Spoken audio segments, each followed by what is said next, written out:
wherever you are in the world. I am coming to you here live from Jamaica, from the crime scene of Hurricane Melissa.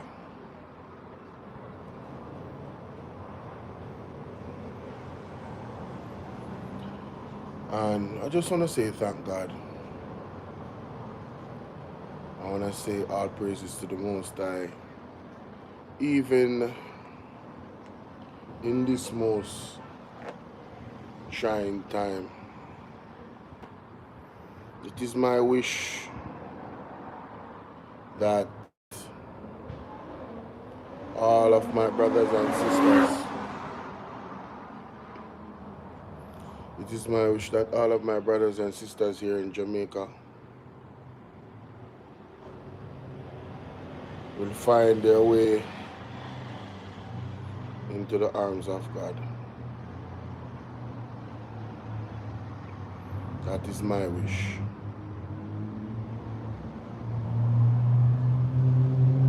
I still haven't heard from a few family members.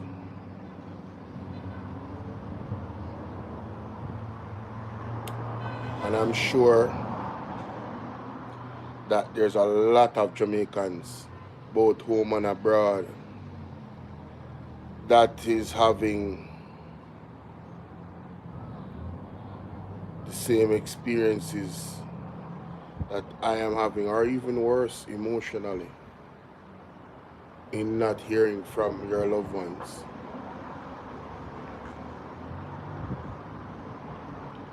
The death toll is rising.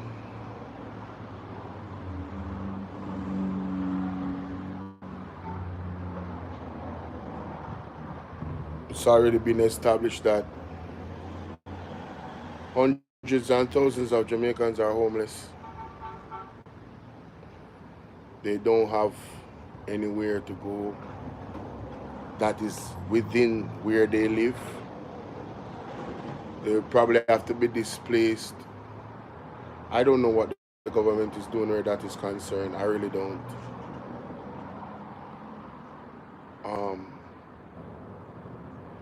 But that is the reality. Just a fraction of it.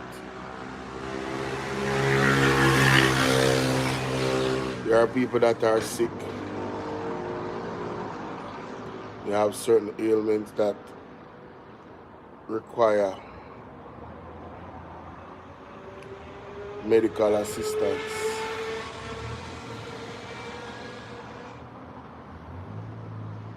Big up to all the doctors out there, including Dr. Alfred Dawes, that have, went to these places that are in need and done what they can. Everybody knows it's not enough. The burden that is on the people in those areas most affected it's not just overwhelming on them. I don't know about anybody else, but it's overwhelming for me. And you can't forget about me. They are the ones that are living it. They are the ones that are in it. It is extremely humbling. And I wish I could tell you that I believe that we're gonna rebuild from this. It sounds good to say, but I am not here to. Gloria, how are you doing? No, I mean, don't worry about me, Gloria.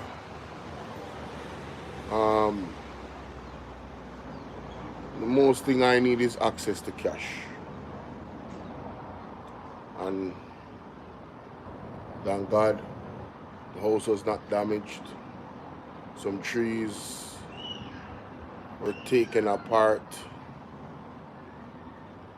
you know, in the yard. I don't have light still, but I have water. So in terms of my safety and roofing and housing, you can say I'm living in luxury compared to what is happening to even my family members. I just got a video. One of my uncle, his house was totally destroyed.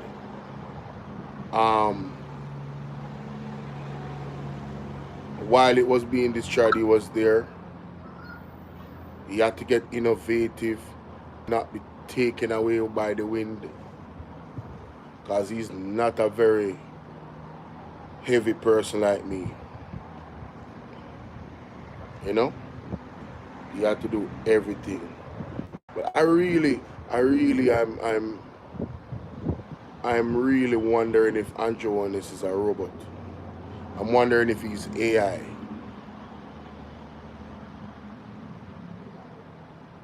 I'm really wondering. I don't. And there's an uncle of mine I still don't hear from him. There's no communication. St. Elizabeth. Don't know. I'm hoping for the best. Heard from another uncle of mine. Them good. Them in a Kingston. You know, but his wife, mother, which is my auntie. My auntie's mother, I think her house was destroyed. They have to go for her. She's elderly, she cannot stay where she is. So they are going for her to bring her to Kingston to stay with them. And I'm saying, how many people even have that type of help? Where they're, you know what I mean, parents, some of them they lost their husband, they lost their children, and they're in those places, hungry, thirsty. Good example is this 94-year-old woman that I think it was on the Observer, she was being interviewed, and she was just giving praises to God for keeping her. She hadn't ate for days, no water, 94-year-old. And you see, I'm saying all of this, right, because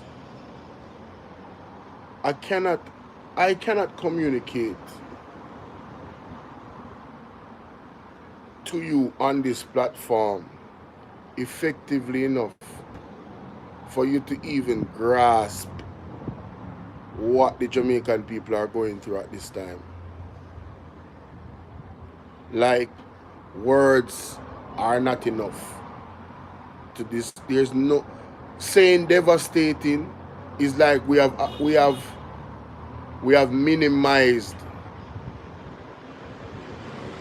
the impact of the word devastation because we have used it so much. I think devastation has lost its power in terms of describing what the Jamaican people are going through right now. And I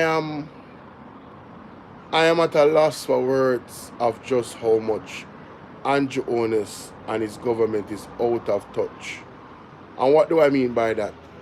Their emotional intelligence is it's like stones are talking to us. It's like robots are talking to us. Before I come on here, I have to prepare myself because I'm really trying not to cry. I'm really trying not to cry on the platform. When I'm off here and I have service and I have, power on my phone and I go through all the posts, CNN, CBS, all different types of local channels, and I look I look and I see a fraction of just the sheer terror that the people are experiencing all over Jamaica. Of course, there's some people that are resilient. There's some people that are upbeat. This is Jamaica. You understand? But I don't think we are prepared for what is to come. Just just the aftermath of Melissa alone, I don't think we are truly prepared for what is to come.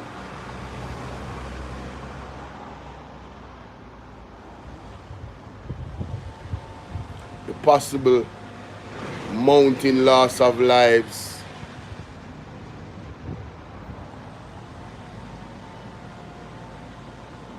We are getting all this help now. We might get 4 or 5 waves of help.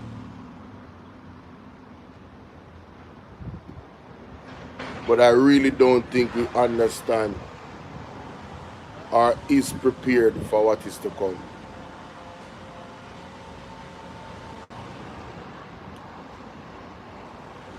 They really need to get out the people out of those areas, as much of them as possible.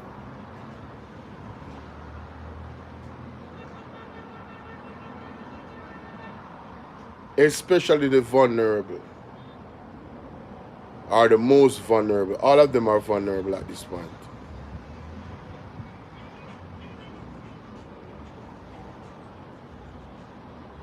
The JLP continue to play politics.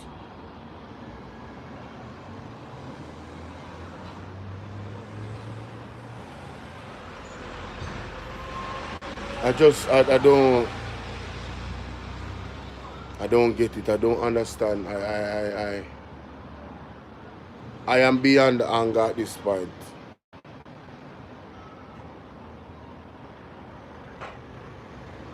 Only God alone I see can fix this.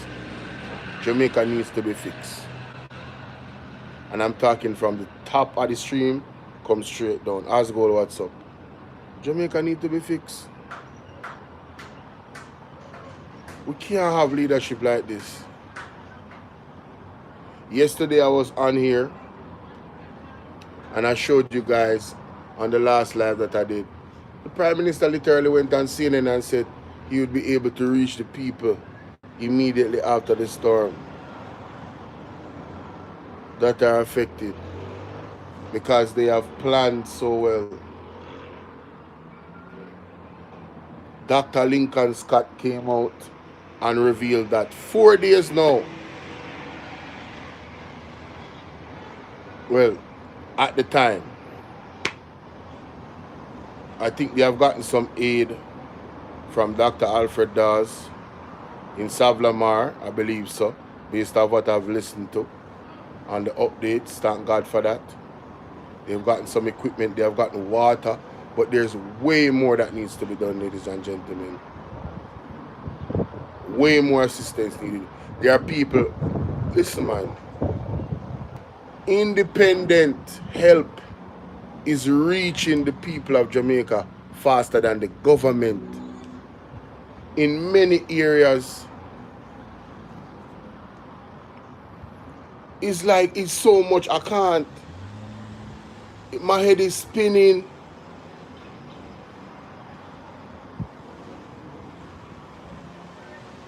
Mommy, where the voice note there? And which number you send it to? This. 451, second video. Second to last video. Is that video? Yeah, but the touch point line now. No man, with the police brother. Yeah. Just touch point and hear the voice now. Jamaican Vision. No. Oh, this is TikTok. Oh. Listen to this.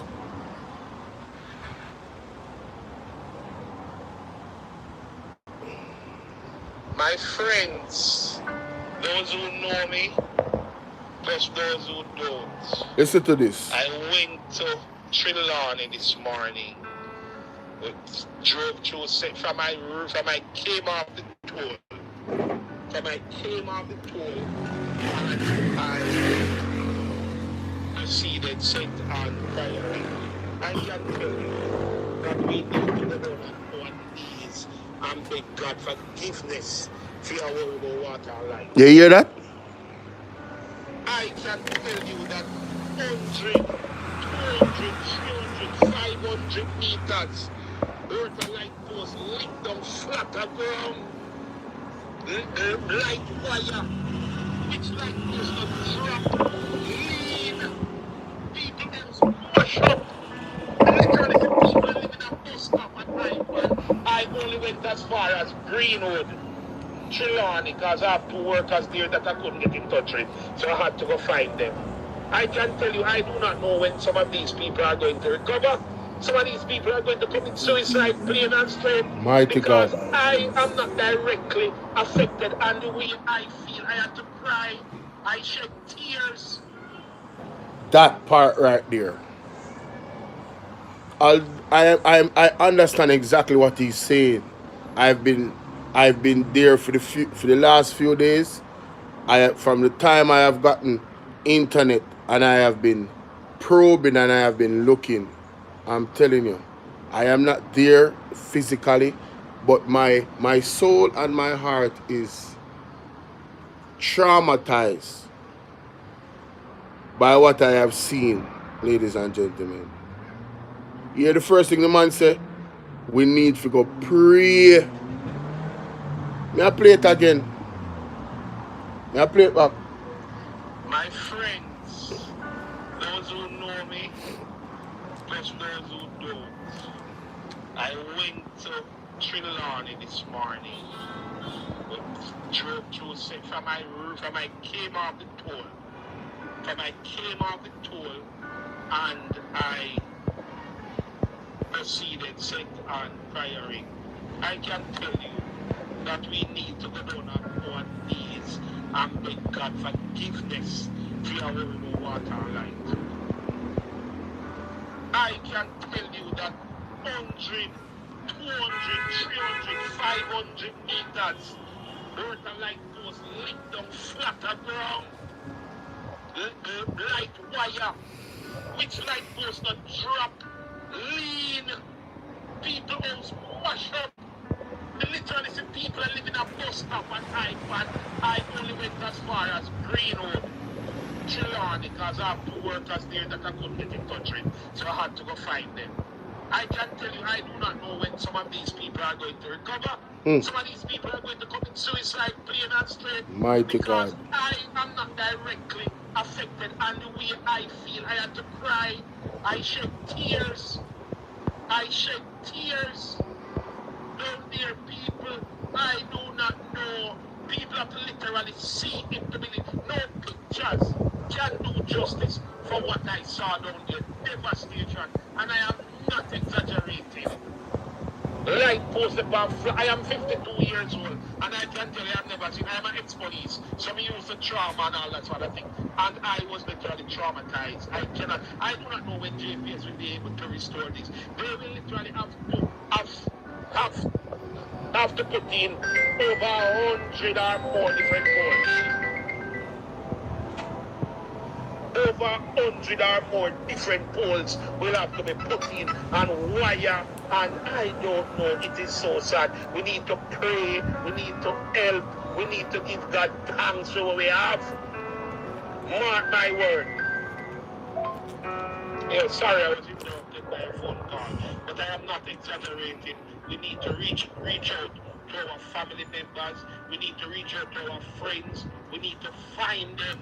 We need to organize whoever people who need to jump up, who need to organize us, and whatever it is, and go down there, and not go down there with no empty hand. We need to go. We need to find your family members. Don't take it for granted. See, just the phone and can't get in touch with them. We not go find them. Down at Westmoreland, Mumbai, St. Elizabeth. I only went to Trelawney and St. Anne, and I cannot believe what I saw in St. Anne and Trelawney. We need to find the family members. You need to find a close friend, go look for them. Organize and start going down there as soon as the road clear, me I tell you.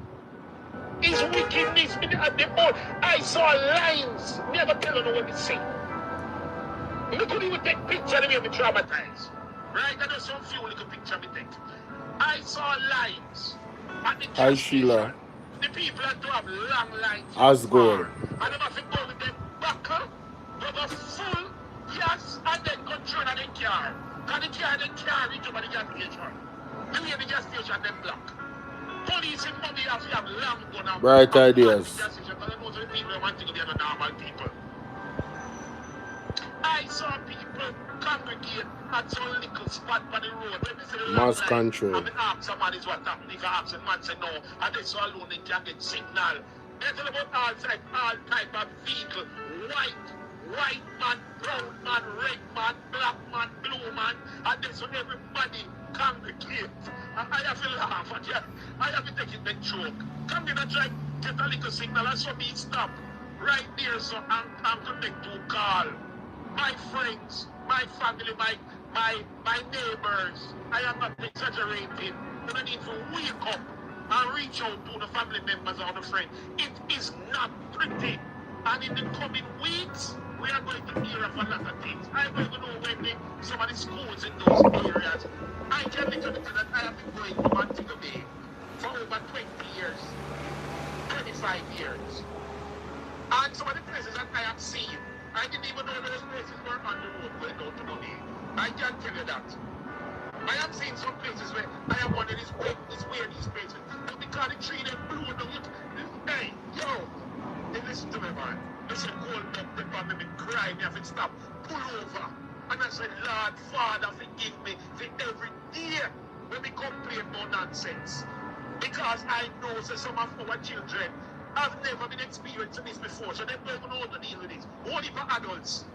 Be sure that anybody under 30 never exposed to nothing like this before. Because the stuff that I saw was literally a TV missing them pan. All them long line and then something. The people must have take plastic bag and get gas and then they come and throw it in their vehicle because the vehicle can't go nowhere near the gas station. So they can't tell you no. We don't want to complain.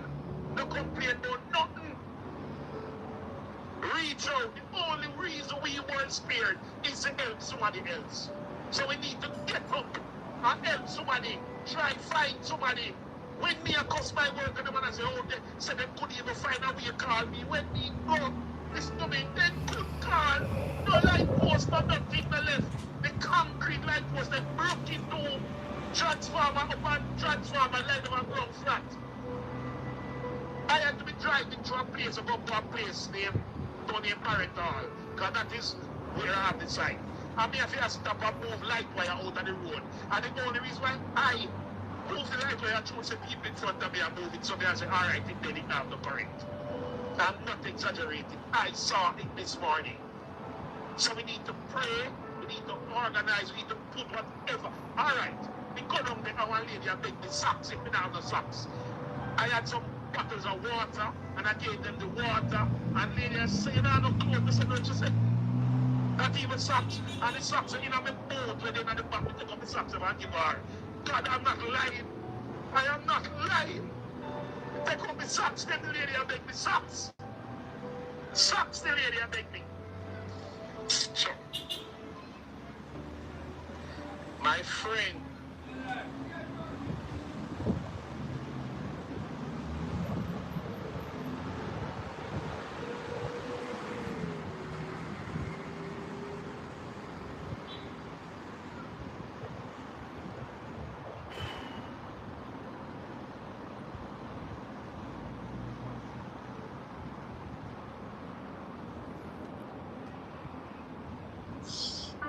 those who know.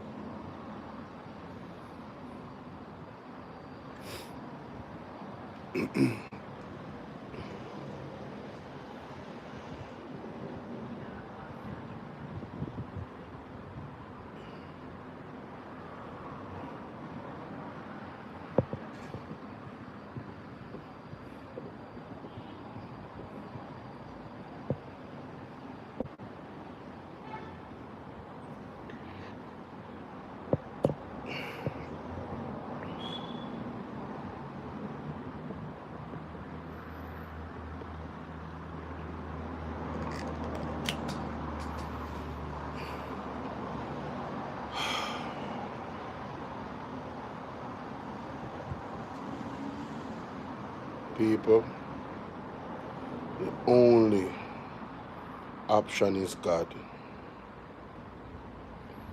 I just want to make that categorically clear. My queen, what's up? The only option is God. The only option is God. You hear what the man say? I have to pray. I have to pray.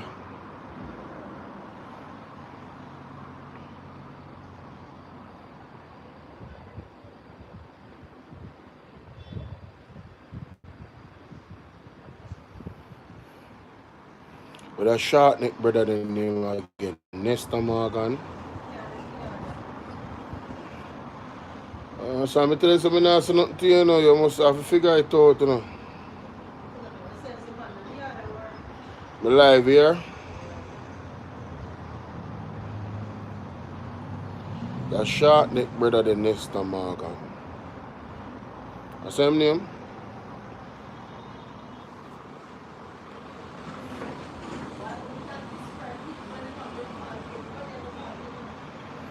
No man, I wicked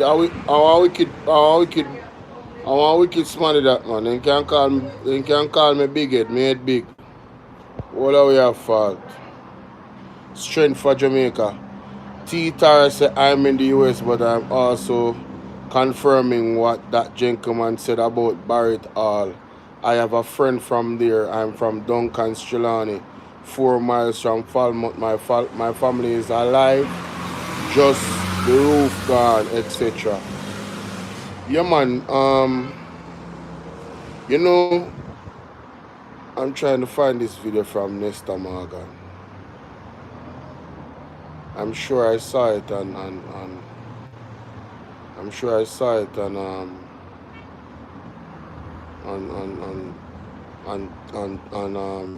what do you call it? Twitter. You look like Atta if I press play it. What them call it? Andrew, what? No matter how much Jamaican people that's gonna couldn't never people get right up. Coming out of Kingston, there's still incredibly no sign of aid or support from the Jamaican government or indeed from international organizations either.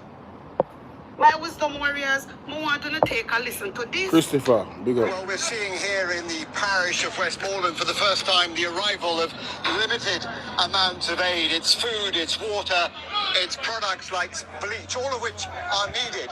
But it's just nowhere near enough. This strikingly is a private donation coming out of Kingston. There's still incredibly no sign of aid or support from the Jamaican government or indeed from international organizations either. So this in no way is enough. It needs to be scaled up. It needs to be mobilized here quickly.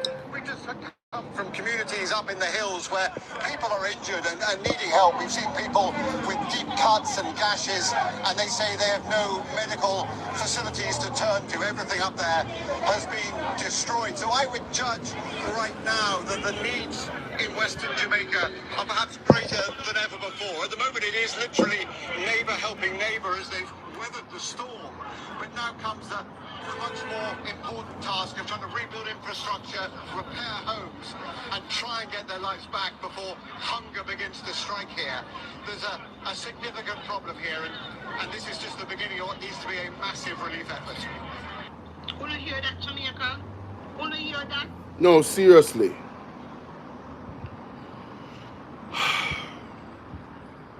November 1st. That video is dated November 1st, if I'm not mistaken. No, sorry, November 3rd. Today is what?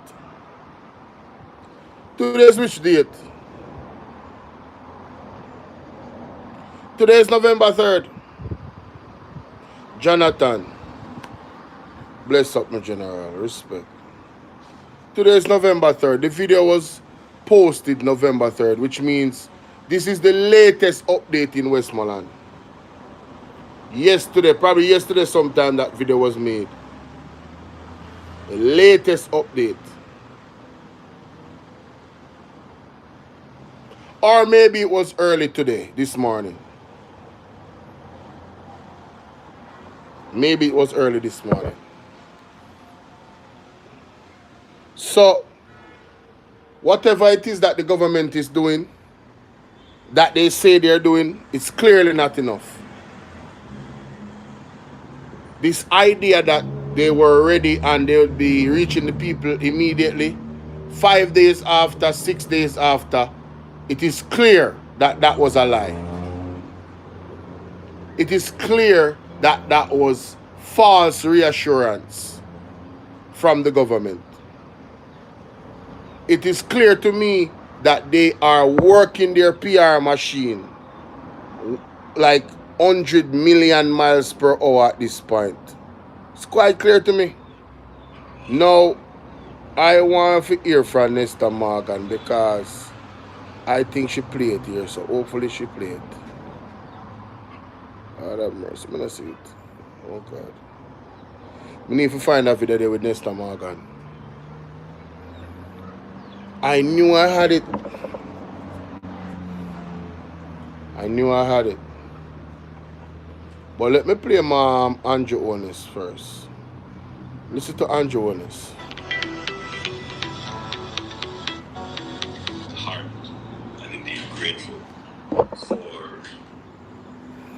the response from regional and CARICOM entities to what I would probably describe as, except for COVID, the disaster of the century. And in many ways, it has been described in that way in terms of meteorological terms.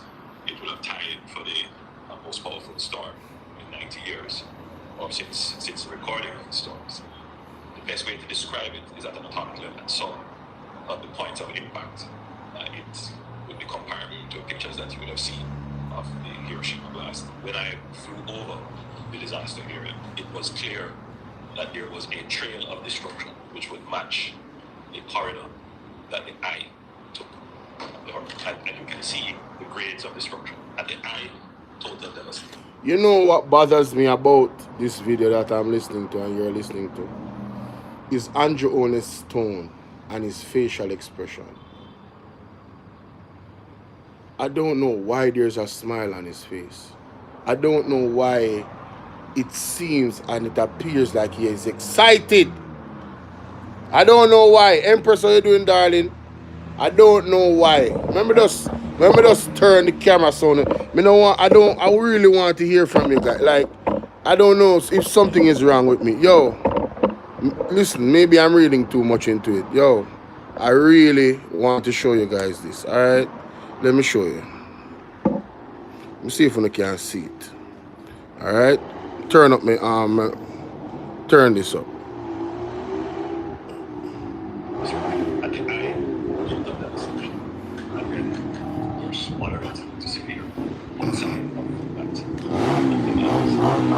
And it was most stark to fly over the country to fly in the country. And it was as if every tree was stripped of its leaves and big trees, big trunks were snapped like this. It left almost a winter effect on our forests in the country. But then a few miles over you could see really the winds were not as strong to have the same effect. But of course the real disaster is human disaster. People who are left homeless, who are dislocated.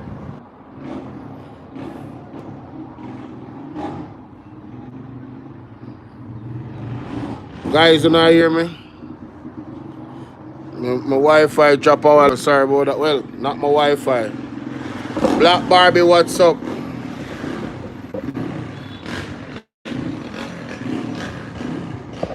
That's cool. You not hear me?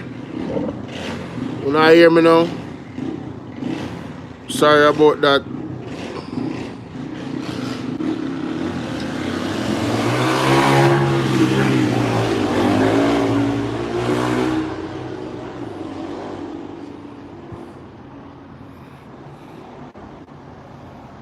You not hear me? People not hear me? Come like the people ain't not come back yet or now. God have mercy. It's something cut off the worst time. Devil, you see devil, man. Devil is the man.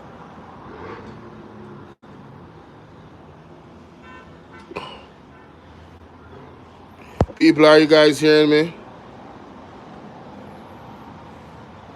Is anybody okay? Finally somebody answer me. Come let me there talk to myself. Anything Jamaican get from the crooked government at this time they deserve. Alright. Now look on that freeze frame here. What is there to laugh about? What is there to have a smile or appearance of a smile on your face to be about? Roslyn, big up. Sheila, big up. Thank you, guys. Let's play it back. Traumatized. But you know, the Jamaican spirit is naturally one of resilience. So we're not just strong, I would say, of effect. But of course, real disasters, disaster, people who are left homeless, who are dislocated, traumatized. But you know, the Jamaican spirit is naturally one of resilience.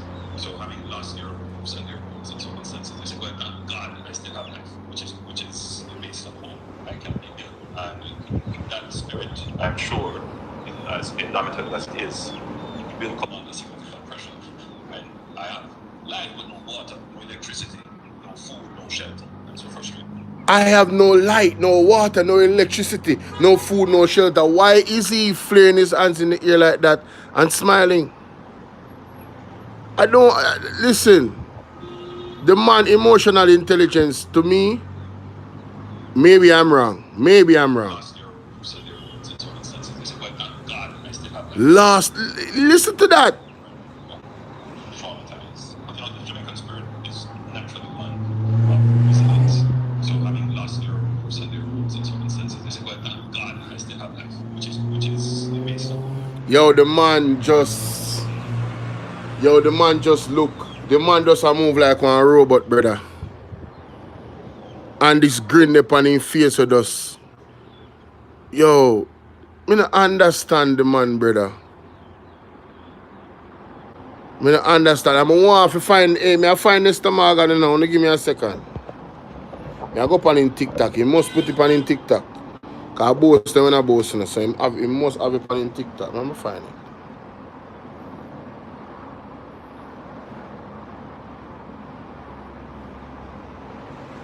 I'm going to find it.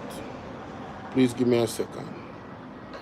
I'm happy to report that from Little London. I'm going to show you the difference.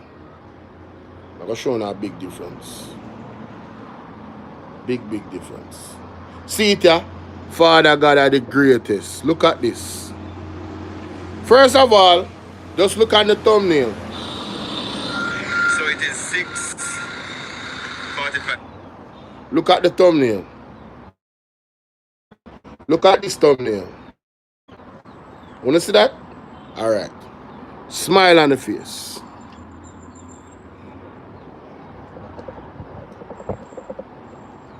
Smile on the face. That's an Esther Morgan. Right? Alright, let me turn this camera now so you can see it good.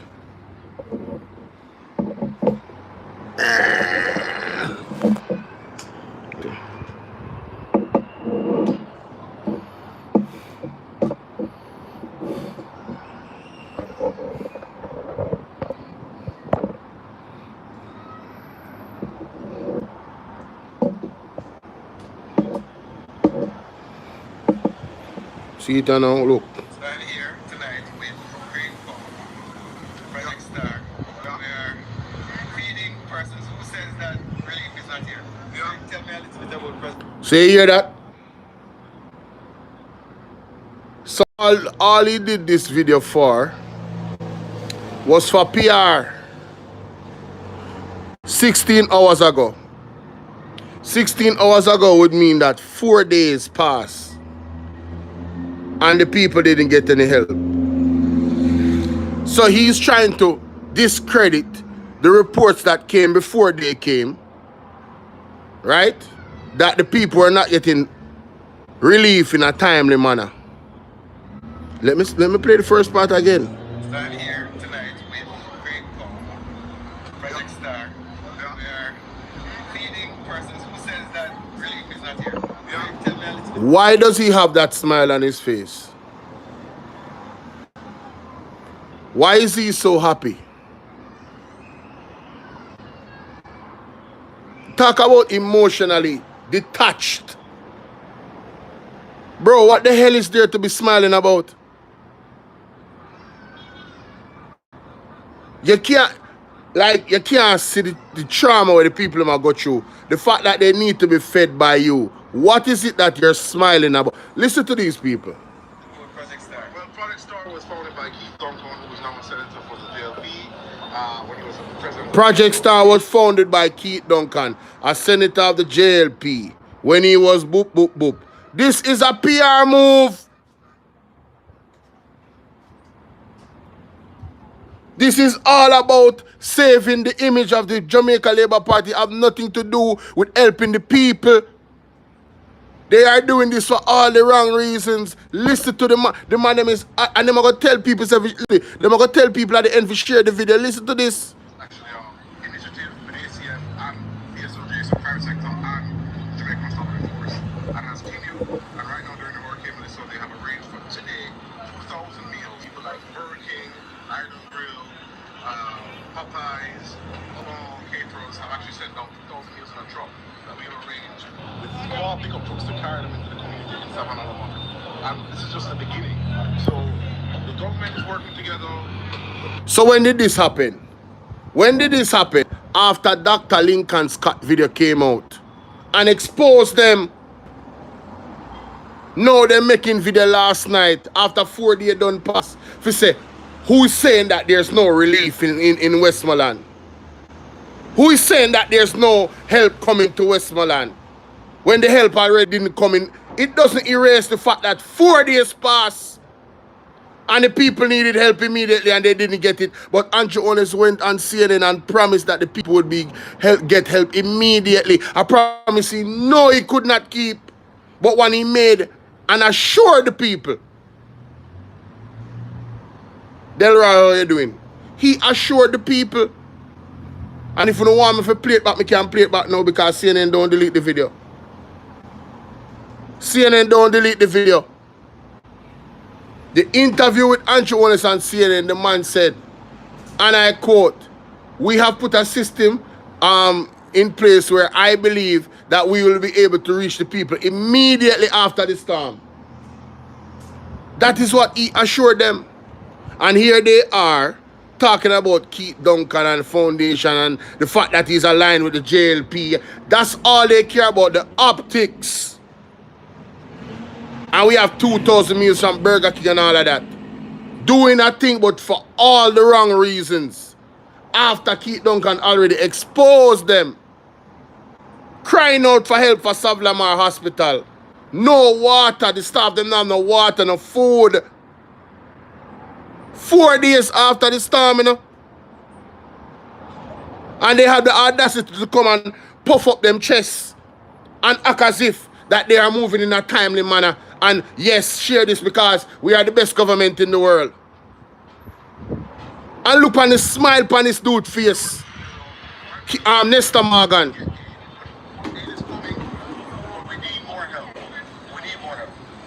Aid is coming, but them need more help. The government, you know, the PSOJ, you know, is a part of this, you know. Private investors, you know. And they are telling the world that they need more help. Then if you need help, the people them really need help. Can you imagine? If them need help, right? For help the people them, can you imagine how much help the people them need? I'm coming on here talking about themselves share the video, I'm sharing it. But I don't think you're gonna like the review. My review of the content. This is unreal, brother. Like, these people go on another level of a low that I never knew they could. Like, every day them surprise me. Every single day, the man them surprise me, you know? The man them has no emotional intelligence, brother. Mighty God, listen to this. Thank you very much. Okay, so everybody is doing their part. Project Star, civil society, charity organizations, government is working. We're in Westmoreland. It is now 9 o'clock at night. We're not leaving. We're helping the people of Westmoreland. And we'll be here tomorrow. We'll be here on Tuesday, Wednesday, Thursday, Friday. Yo, I don't understand why this dude have a smile on his face, brother. We are here 9 o'clock in the night, and we're not leaving. We're not leaving.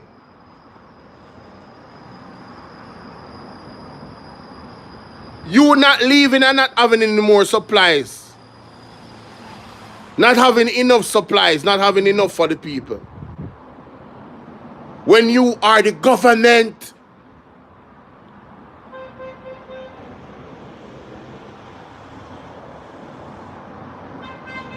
look at the man's face. He's enjoying himself. Making this video gave him, I don't know. Listen, I'm done, bro. I am done with these people, bro. What is this? Until the people get paid 100%. And guys, please share the video. Let me working, and so is the police. Respect. The government is working. Please share the video. The private sector is working. So even the PSOJ is trying to get their PR out there to say, yeah, man, we are work too, you know. We know that we don't like we and we don't trust we, but here's a video to say that we are working too. How you doing, Ann Ramsey? Leprechaun, big up yourself. Them evil. You know how much money PSOJ have? And them talking about them need help? PSOJ is a part of an effort, and they are asking for help. I want you guys to go and watch this yourself, you know. Nesta Morgan, it's 9, I'm supposed to say 9 p.m. and he put 9 m. Right? Go and watch it yourself in its entirety. You don't have to take my word for it. I was taken aback when I watched the video. I said, what is this, Lord? What is going on here? Why is this dude smiling and laughing in the video like it's a scene of anything but sorrow all around Westmoreland? Is it that he's happy to see the comrades them down there hungry? Is it that? Is it unfair for me to ask the question? Because I don't understand, and I'm trying to understand. The man emotional intelligence is true the grown in a hell, brother. Why the man a laugh? Look at this. Civil society, charity organizations, government is working. We're in Westmoreland. It is now 9 o'clock at night. Yo, the only time me I do a video like that, when me I promote a party and a joy like me, I say, yo, make sure so no day I rated. This is not. This is what.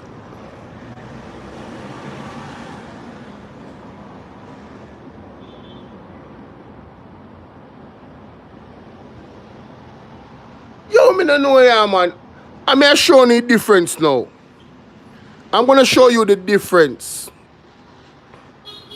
I'm gonna show you the difference with somebody that's emotionally intelligent and really attached to the situation. This is emotional intelligence. I'm driving my car at half a stop. This thing happened for these. You drive races some people. Just everything. You're out here every day. You don't know what to do sometimes. You have to keep everybody open. Ian Hills, Virgin, me know where you're there. Like, me understand. I am not, well, I'm not gonna say that. I understand to a fraction because I have broken down and I am not in the spaces where you are. I am not seeing the thing physically like how you're seeing it. So this is what I expect to see from the people that are really feeling the pain of the people.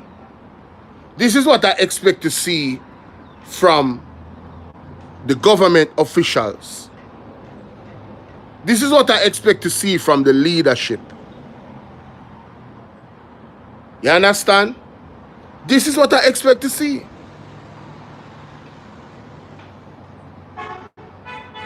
And listen, Ian, Sir Ian Hills, you cannot give the people of Jamaica hope. They have to lean upon God. None of you, none of the politicians, them, all I want to have to lean upon God too. This is a teachable moment to every one of us. But the devils, them not going to learn, you know. The devil, them not going to learn. The devil, them in a video, and I smile.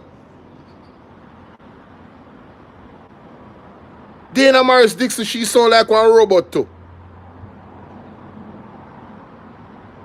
This is not business as usual, you know, people. This is not business as usual.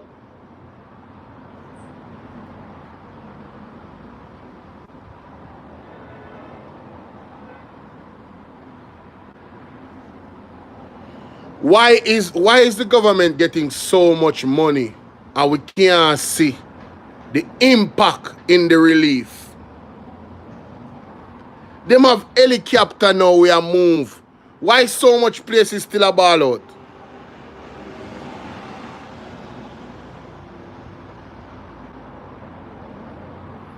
You know, so the people of Jamaica and the people outside of Jamaica is doing more for Jamaica than the government right now. I'm not even talk about the soldier them. I'm not talk about the police them. I'm not talk about the nurse them. I just talk about the government alone.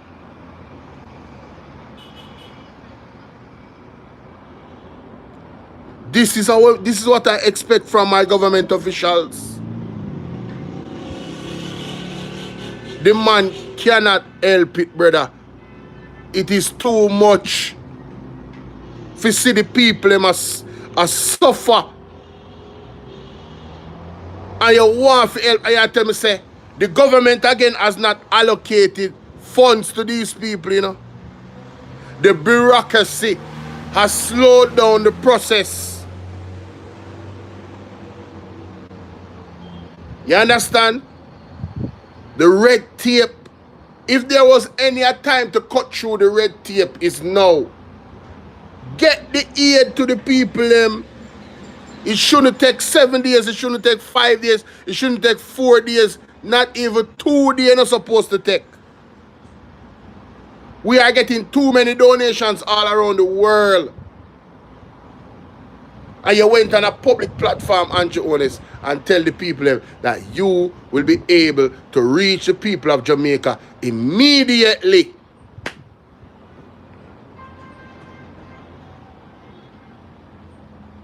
Immediately.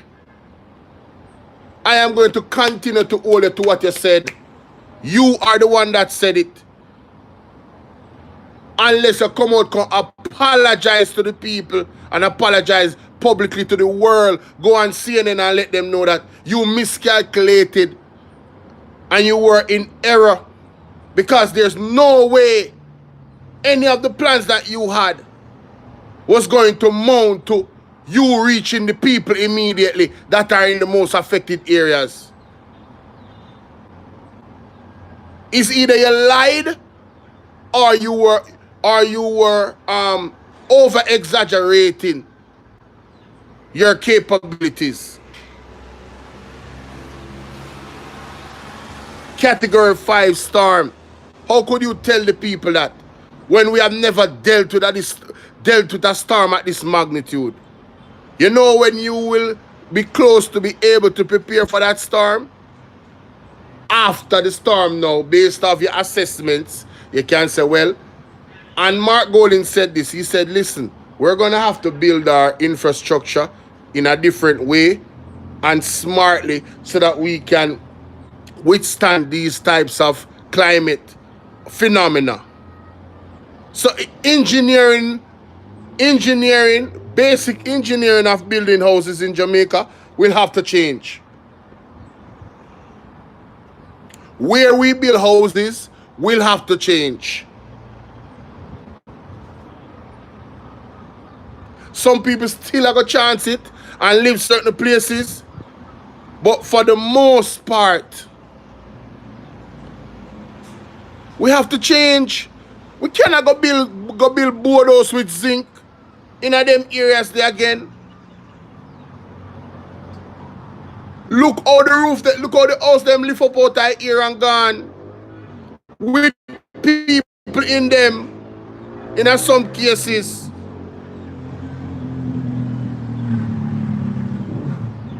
And you, Mr. Andrew Holness, went on the platform, talk about immediately. And you went on a conference hours ago, with that they release. And you just, your whole countenance and your bodily, your facial expression just throw me off when he was talking about people resilience and losing them house and them nano water and them nano light, and you just look like one robot, brother. You don't look real, you don't look like one individual. It's like you're not connected, you're out of touch to the people, them emotional trauma where them are go through. This is a man that is connected to the emotional trauma. Look at the man, listen to the man.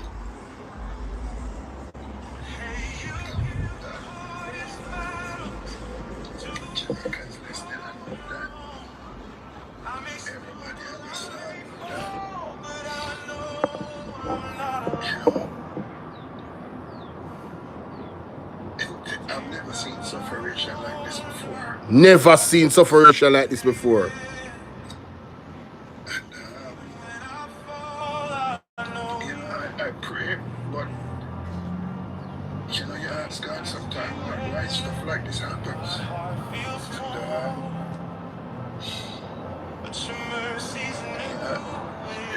I've been on ground zero since day one this happened, and wow. It's the level of devastation that I've seen in Westmoreland. I've never seen it before. Wow. You have to. Citizens are engaging you, and you have to. Everybody just wants to do what.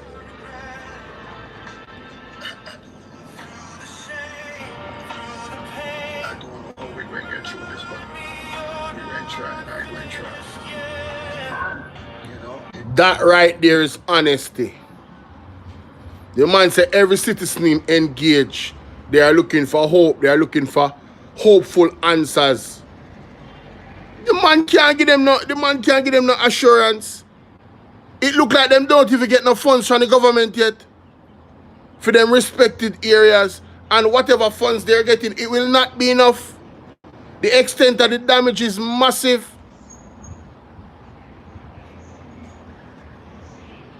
So while the JLP is out here trying to play down the devastation and the disaster, and them being a disaster in their response to the disaster, the people are suffering in real time.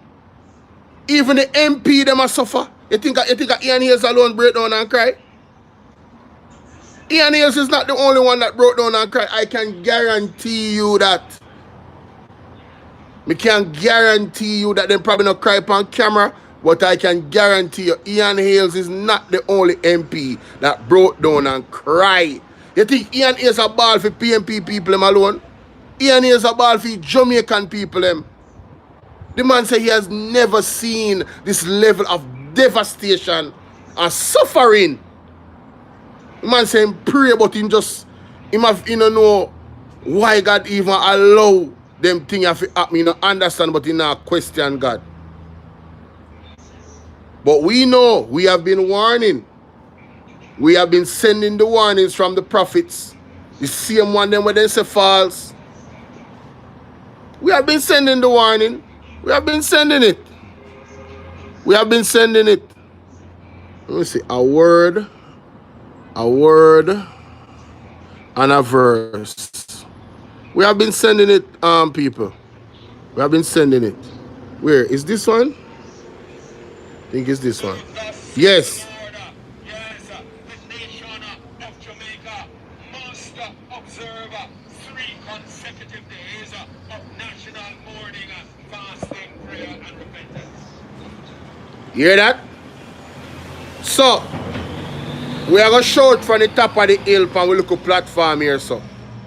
And I want each and every one of you that go into other people's comment section. Make it be the most common message. Jamaica needs to go into the government.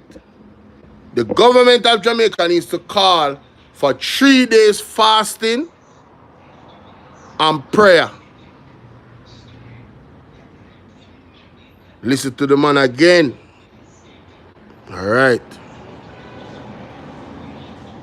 Thus said the Lord, yes, the nation of Jamaica must observe 3 consecutive days of national mourning, fasting, prayer, and repentance. National mourning, fasting, prayer, and repentance.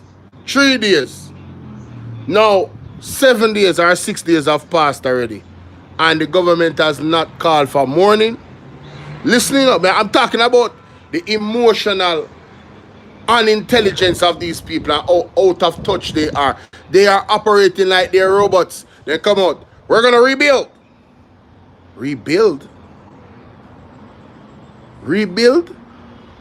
So all you are concentrating on is infrastructure? All you are concentrating on is houses? How are you going to rebuild? How are you going to rebuild the will of the people?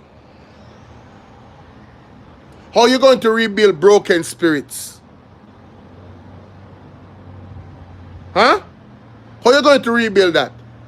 Without the help of God? I say it already and I say it again, you know. People can't say politics now. Mark Golden is the only one that I have seen mention God in a genuine way several times. In any semblance of we actually getting back on our feet. The man never exclude God.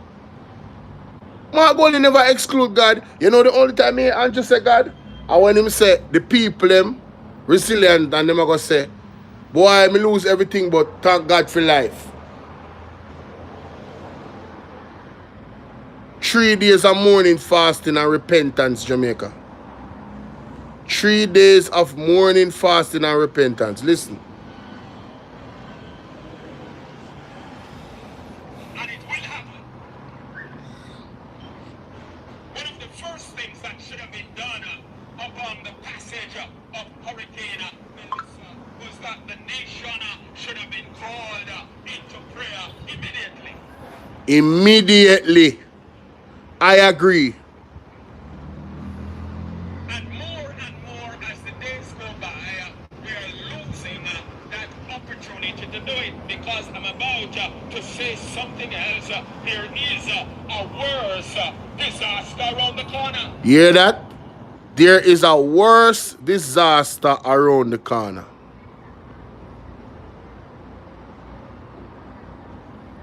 Hey, I said, remember, you know, man. Remember when Pastor Peter Chambers say, yo, the way you God are going to take down Andrew Holness, you know. It's better if he never did born, you know. Man say, feel sorry for him, you know. You ask God for mercy, and God said there will be no mercy. There will be no mercy. Enough of people who are on the internet and chat off on the mouth. Hold on there. Enough of them on the internet and chat off on the mouth about the prophet them. And when it's too late, someone not going to make it. And when it's too late, I want to realize right in front of you. At that time, they're going to say, oh God. Eh?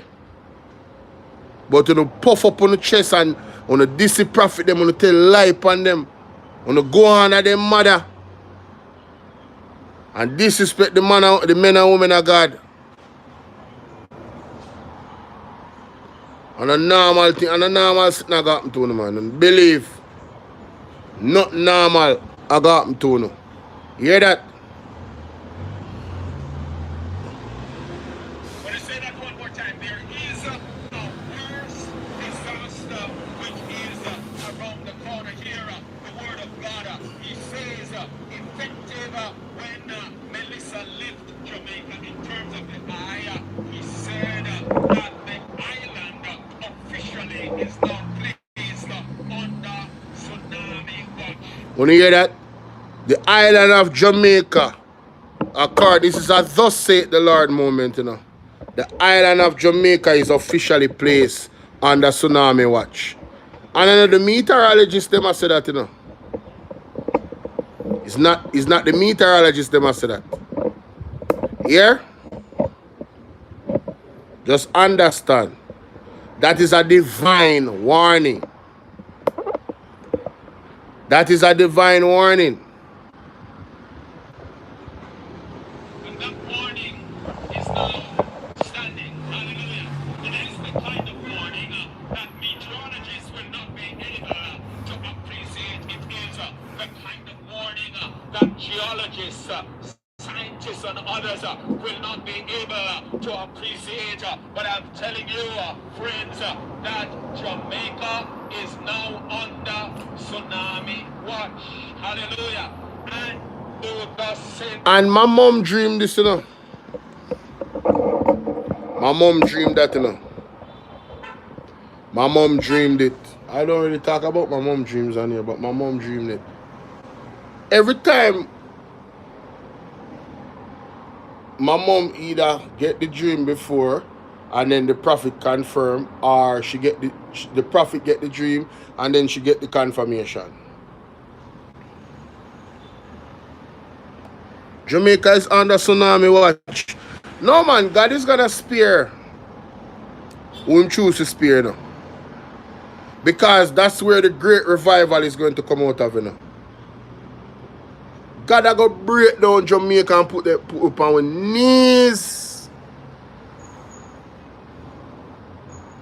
God I go break down Jamaica and put it on our knees. What Andrew Holness and the powers that be that he operates for in this country is planning for Jamaica. Therein lies the problem. God says no to that. Them needs, them removal of the buggery law, all those things that them have planned. Turning this into smart city. God a mash down that, man.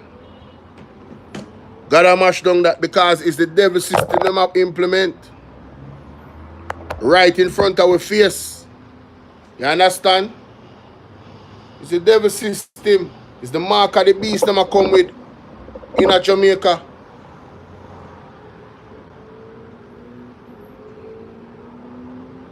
That's what they're coming with.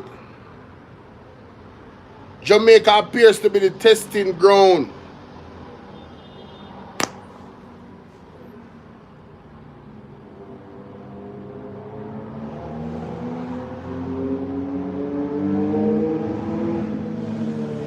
I'm telling you, Delroy, and it's gonna be revealed, you know, my brother. It's going to be revealed.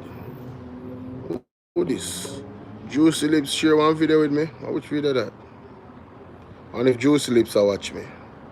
And if she start following me on YouTube. TikTok, you know.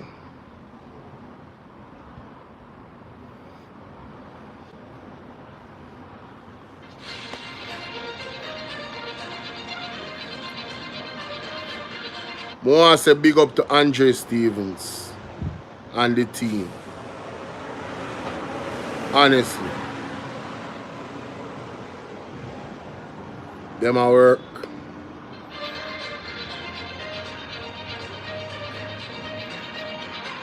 Them a work in a Westmoreland, brother.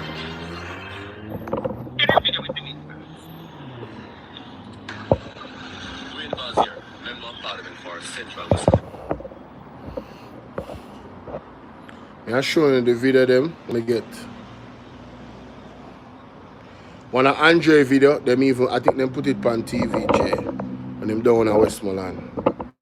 It's funny how him can't make some of the station them, but yet still a film video them I use. One next thing I'm noticing of people, what is this? MG transaction. Hold on there. What is this?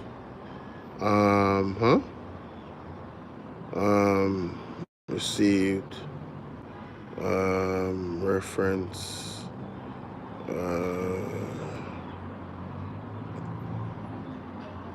What's she saying this? Oh, MoneyGram. Boy, I don't know when I get that. But big up Joanne. Thank you, Joanne. Joanne sent me something through MoneyGram. Oh God, God bless her heart. God bless her. Joanne, thank you so much. This is well appreciated. I just getting to read the message. I'm actually live right now. Thank you so much, my darling. Big up Joanne. Joanne send me one little change, you know. One little something she can. Me appreciate them little something there, no matter how, no matter how small or big it is, me appreciate it on the same level. Trust me. Look at God, you know. Look at God. Can't say we don't need it.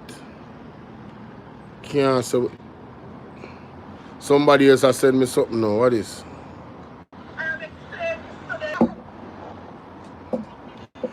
This is Juliet Holness. People, Juliet Holness make an appearance. Hold on there. Hold on there, people. Juliet Holness has made an appearance. My God.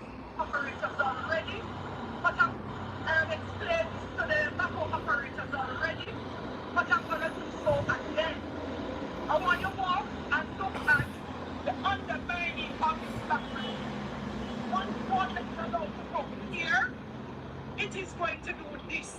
Eat away at the foot of the bridge. Take a look across. Which means that if you're not careful, they lose this. But no, nobody cannot cross it. You are currently able to cross because you're still at the flood bridge. What is supposed to happen? If you take it, stand outside the river, you should really get permission. But what's up is permission or Yo, me nah lie. Me nah lie. Me can't.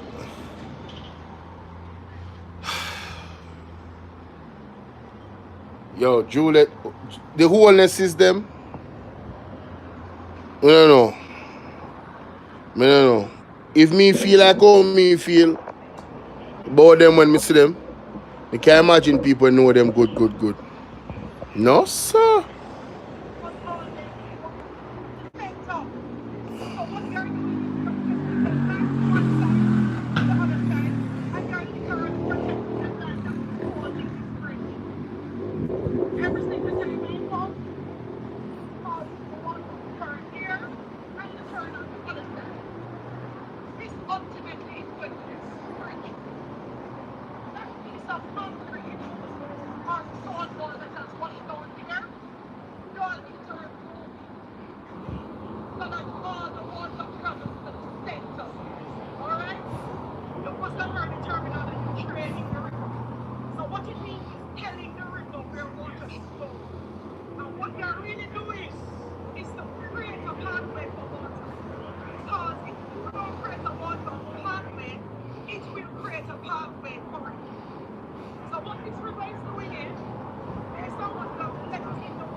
So, I don't know, you know.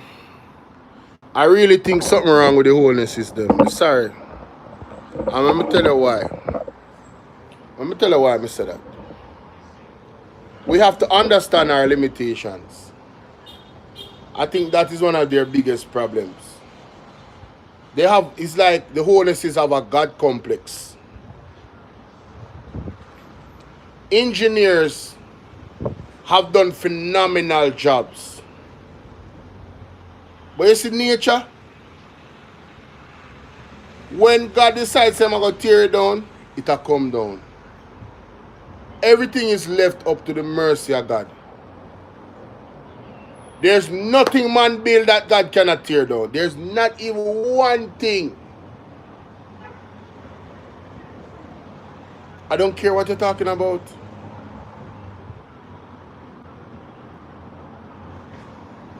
So, she's talking about building the bridge and steering the water. It all sounds good. But again, the tone that she's talking in is like, it's an absolute, like, yeah man, once I do it this way, it have to happen. No, I agree. Do it the best way you can.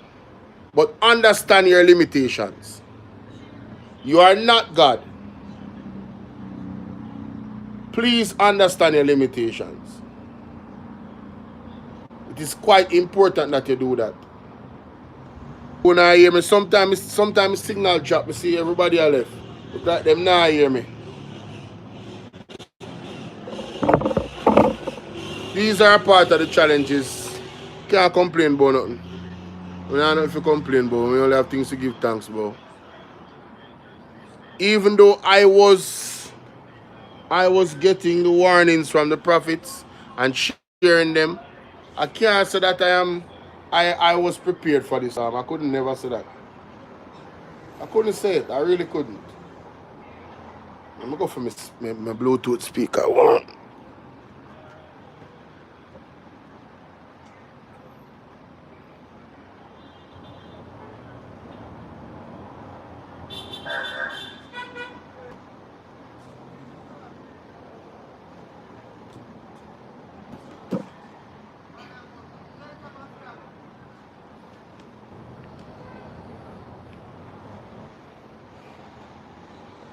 Can't complain, people, may I tell you. Would that be wicked? Only thing we can do is give thanks to God. I not even have to compare myself to where people are go through in a St. Elizabeth and Westmoreland and Hanover and Mobile. Right now, we still have people down there we can't get in contact with. No phone call, nothing. Nothing at all.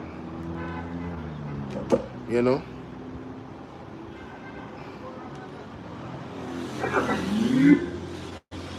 Bluetooth mode. What do you say? Oh.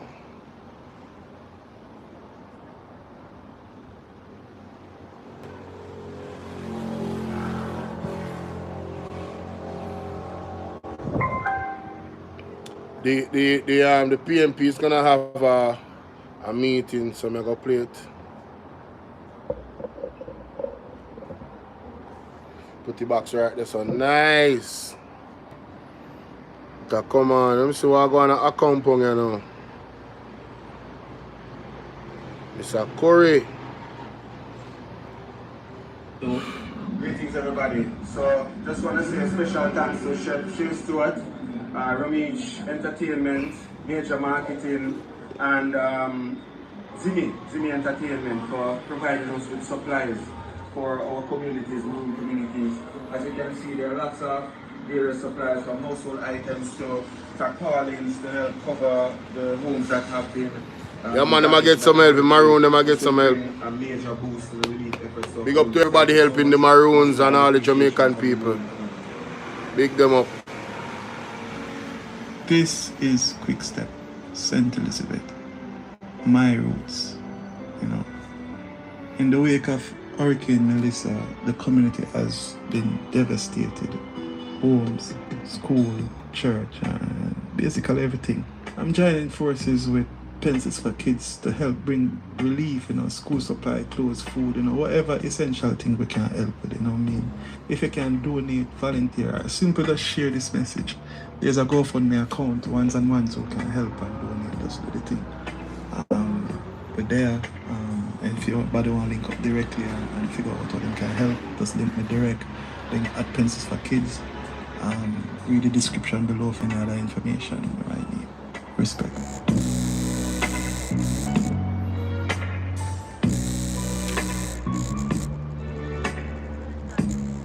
All right.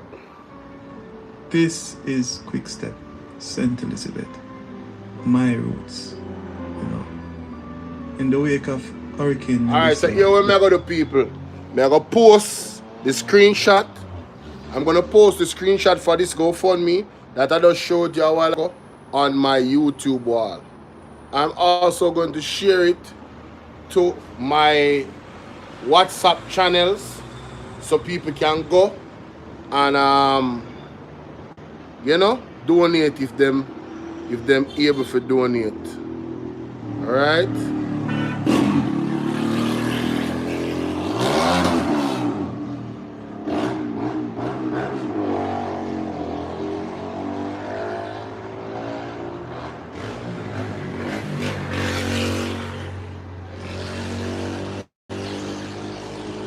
I love you, Lord, for your mercy never fails me all my days. So this is why I wonder if something wrong with Andrew and in government and the people. And it's like, all right, one next video let me see. What him name? Audrey, Mr. Audrey Hill. No, Aubrey Hill. I think Aubrey Hill. Yeah man, Mr. Hill. I see one video with him and he's like, the politics, I could hear the politics tonight. And I said, Jono, bro, really? I just want to really take the thing, brother? Like, seriously? Come on, man. Come on, bro. Stop it. Just stop it, bro. Could we just stop it?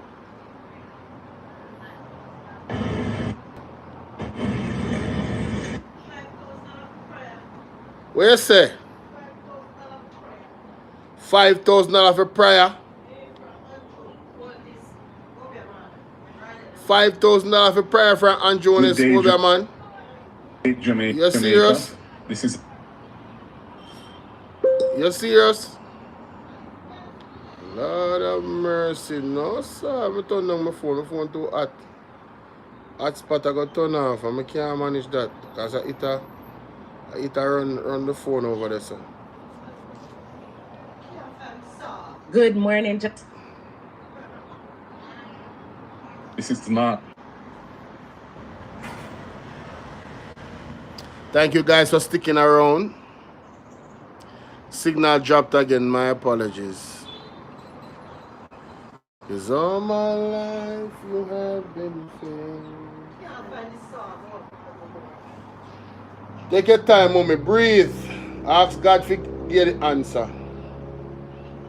And stop stressing out yourself. All I made is ask God to get the answer. Where did you leave it?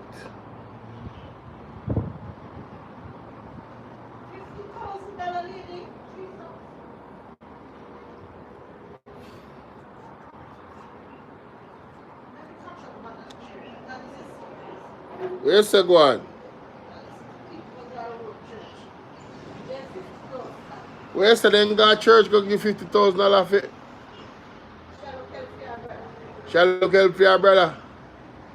So should I give it in a tithes and plant seed? Should I go a real church? Or should I give pastor in her pocket? A for A.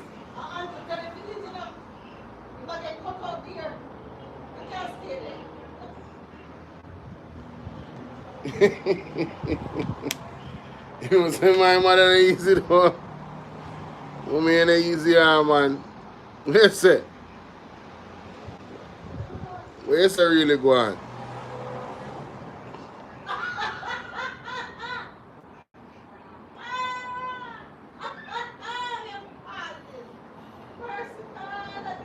No, in a Mississippi constituency, I listen, mommy, you know what the people then do?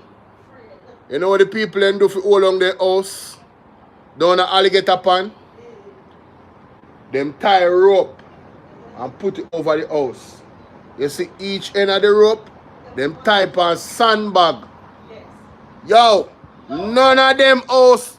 Me I talk about basic house now. Me make on hear what the MP say, and this man go do engineering at school.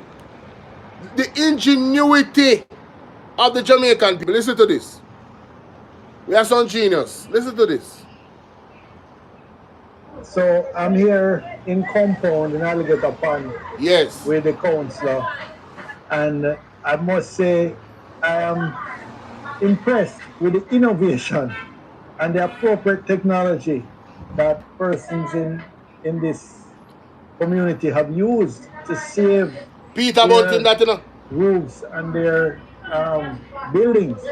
I went to engineering school, formal engineering school, and we didn't learn anything about this. Yep. In fact, I believe if I had proposed this as a design solution to withstand a category 5 hurricane, I would have been laughed to scorn. In fact, they would have probably expelled me from the university.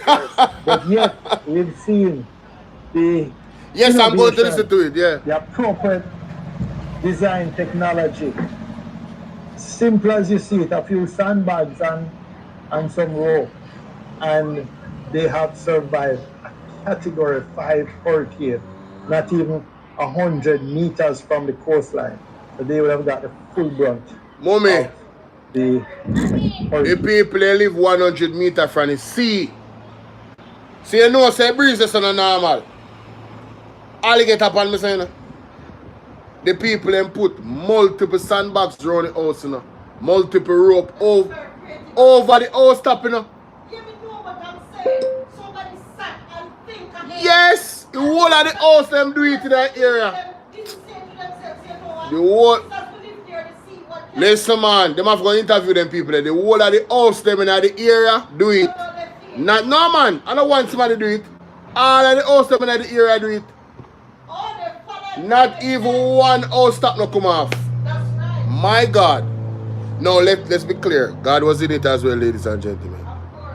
But that is some ingenuity.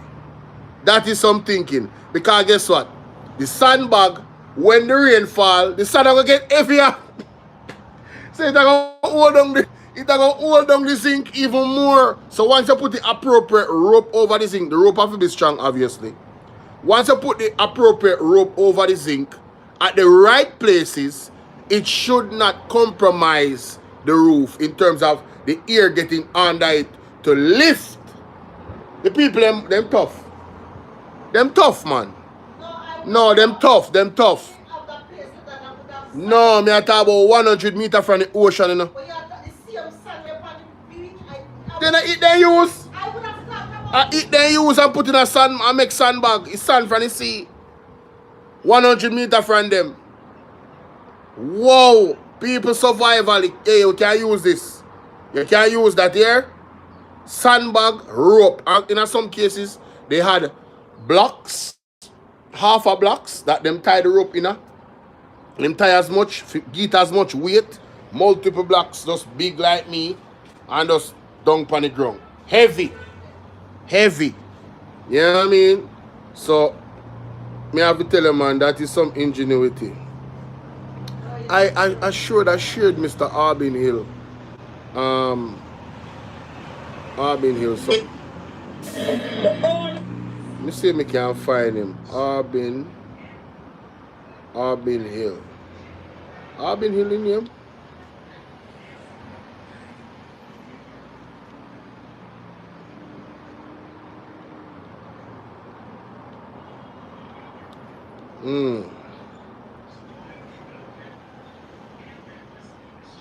I want to tell Jamaicans just 3 reasons why you...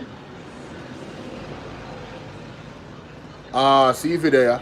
I've just had a wonderful tour. Listen to this.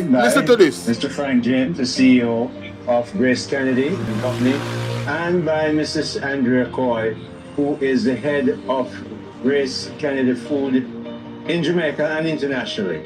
So they showed me the kind of inventory that they have, the size of the warehouse, 350,000 square feet, 6 pallets high, really tall, and all done on an SAP computer system that everything is computerized. I'm now speaking to you the from PMP conference the soon start, but it don't start yet. I'm gonna play it here. containers from the wharf.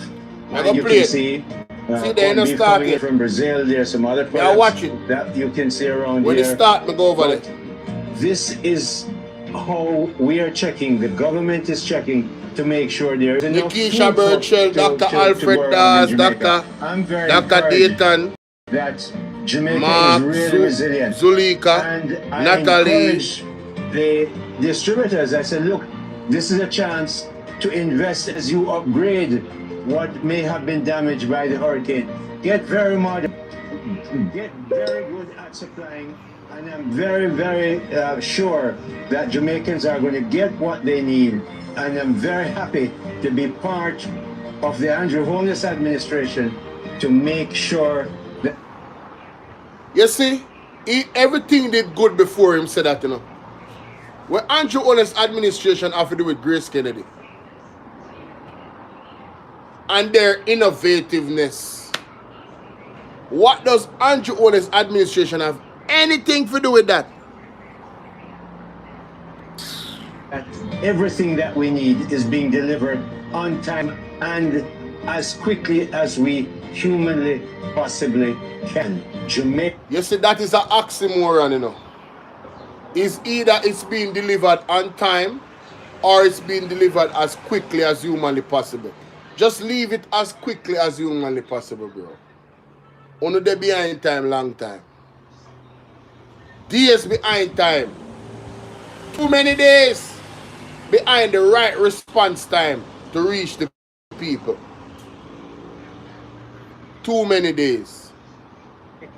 Is going to not just build, but build back stronger and build resilience into our rebuilding.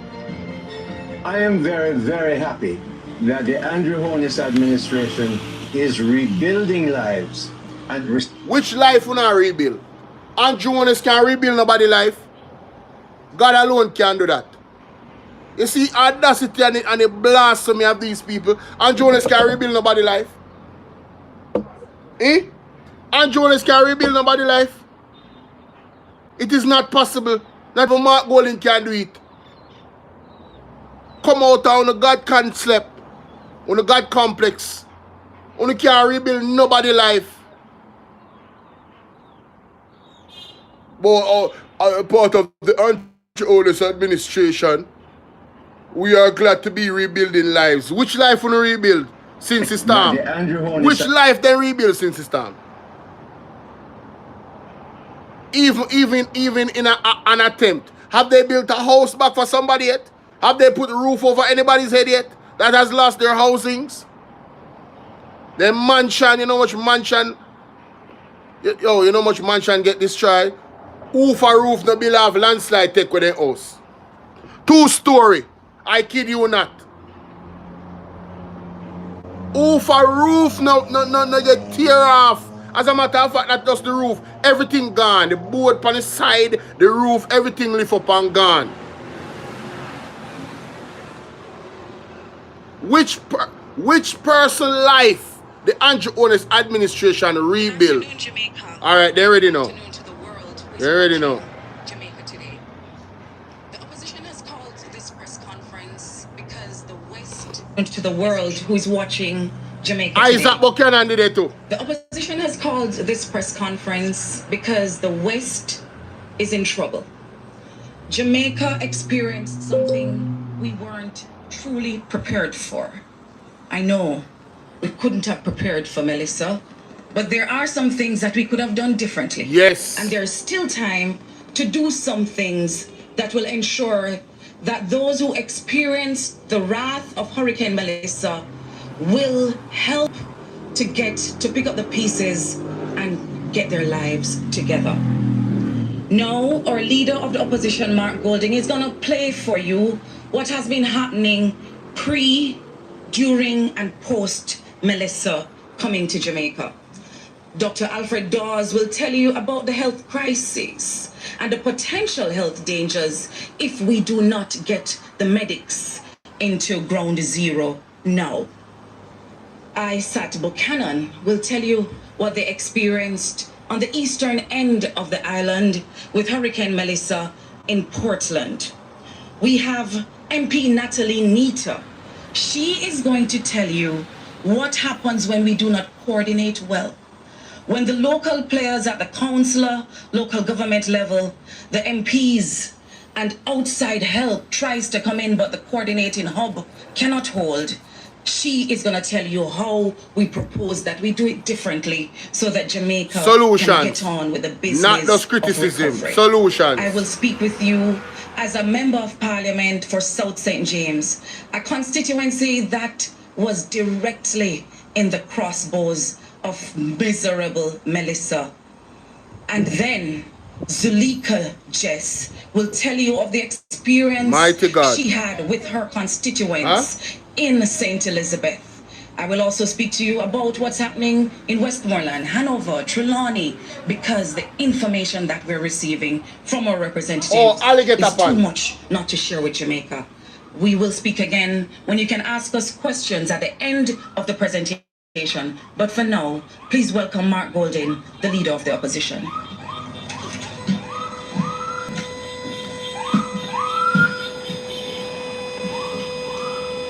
Thank you very much.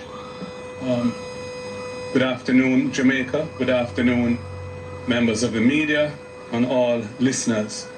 I want to begin by expressing my profound, heartfelt condolences to the families and friends of those who have lost their lives in this tragic hurricane or its aftermath.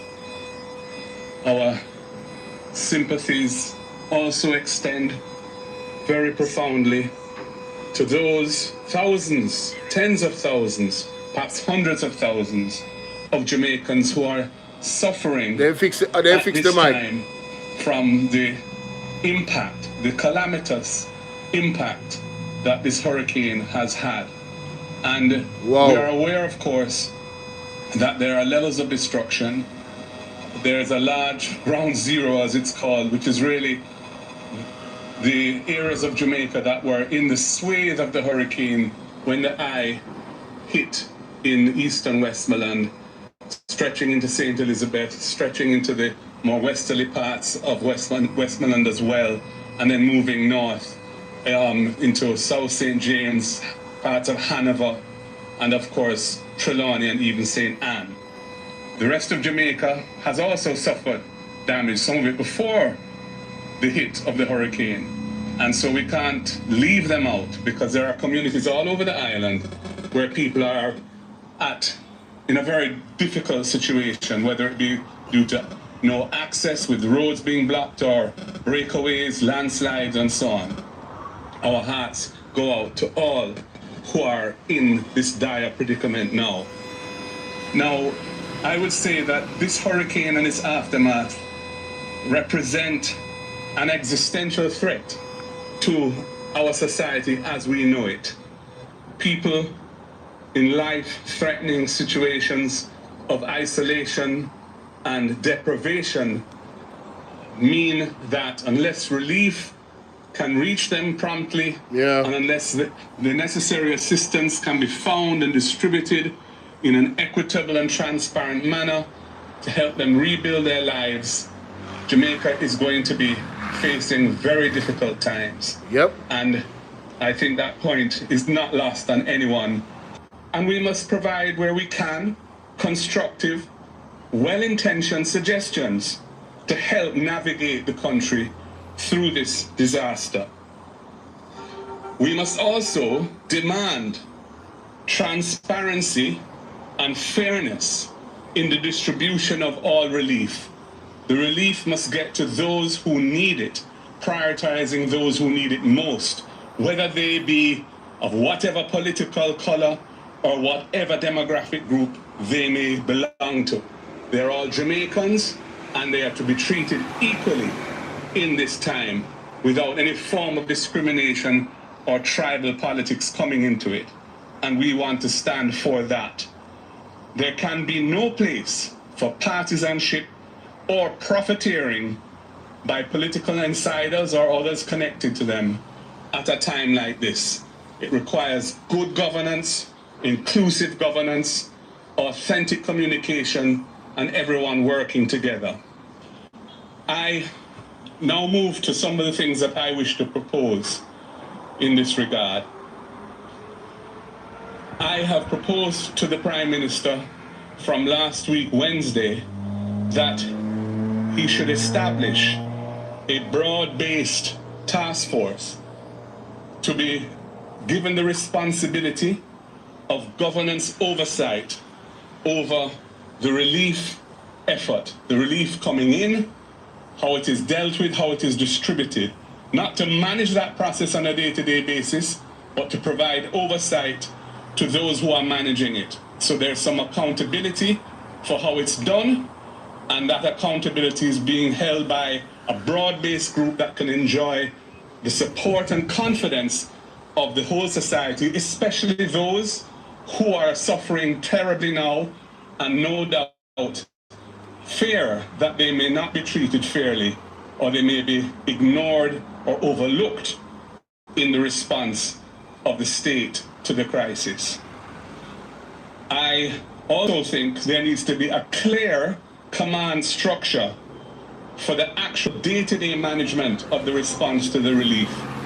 And that should be led, in my opinion, by professionals in disaster management, not by politicians who do not know the ins and outs of responding to a disaster of this magnitude. And we should not be shy of seeking international support and help from persons who have career expertise and experience in this regard. Thirdly, we're going to need a Marshall Plan, a well-funded, broad-based plan for the rebuilding and reconstruction of large swathes of Jamaica which have been ravaged by this hurricane. That plan cannot be developed today, but it is vital that we prepare such a plan and that it have the inputs of persons who have the necessary skills and experience and knowledge to design a comprehensive, workable plan that can be executed efficiently and that can have the confidence of our international partners who we are going to rely on heavily to provide the finance. People, give me a second when I get that number here.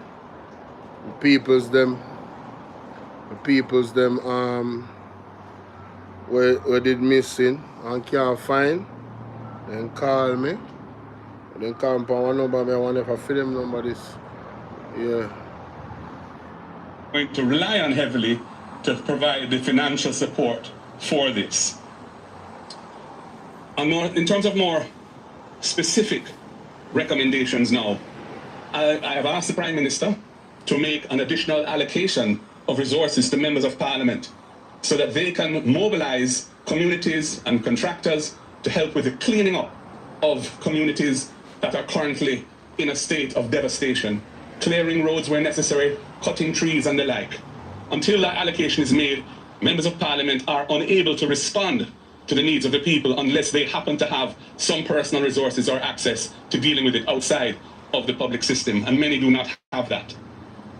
I would also say that the process of engaging contractors to do that kind of work should be simplified and made easy for members of Parliament, especially in those areas where there's very limited connectivity and where following the normal bureaucratic processes that are required would be very challenging or impossible for members of Parliament. If contractors have a TRN, whatever the allocation is, there should be invoices, and those invoices can be submitted, but the work should be able to begin.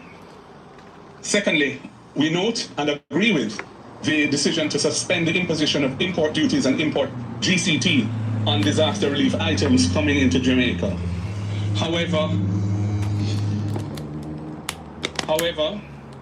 we believe that the period for which this has been announced is too short. Thank you. Because the time it takes to mobilize funding and make the necessary procurement abroad, the logistics, etc., of getting my Prime Minister that on land where they could then be shipped or flown to Jamaica takes some time.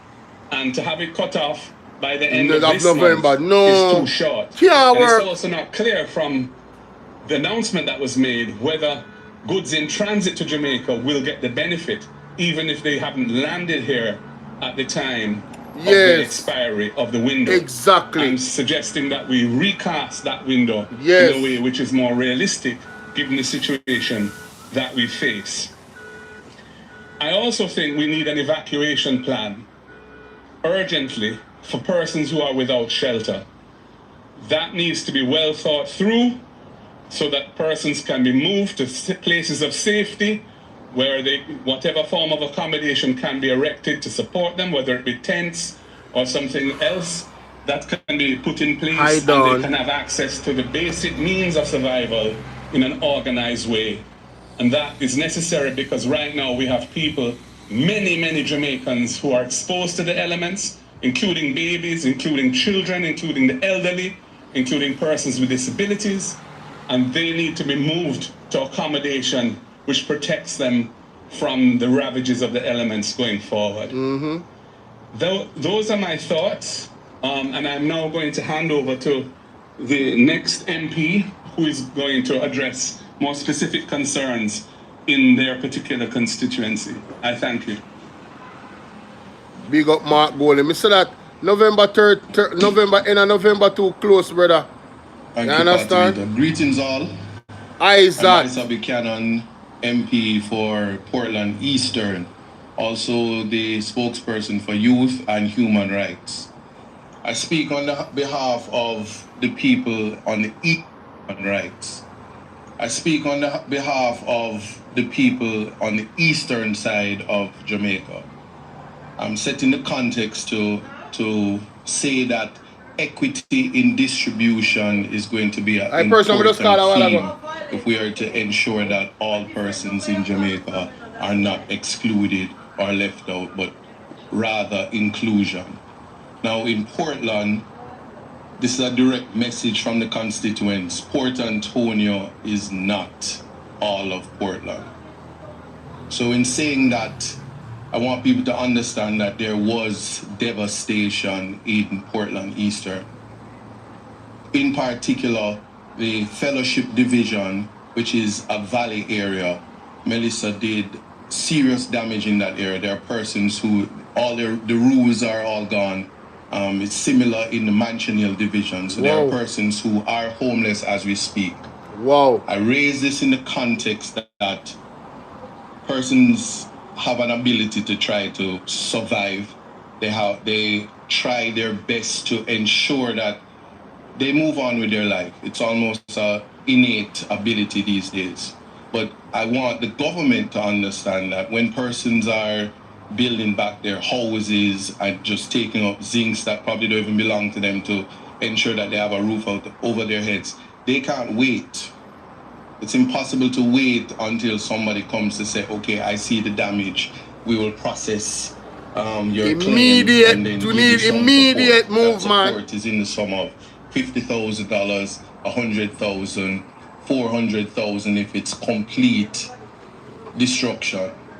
And if you are a Jamaican and you want to be a homeowner, you know the reality that $400,000 will never be able to put you back in the position that would make you a homeowner in livable, humane conditions.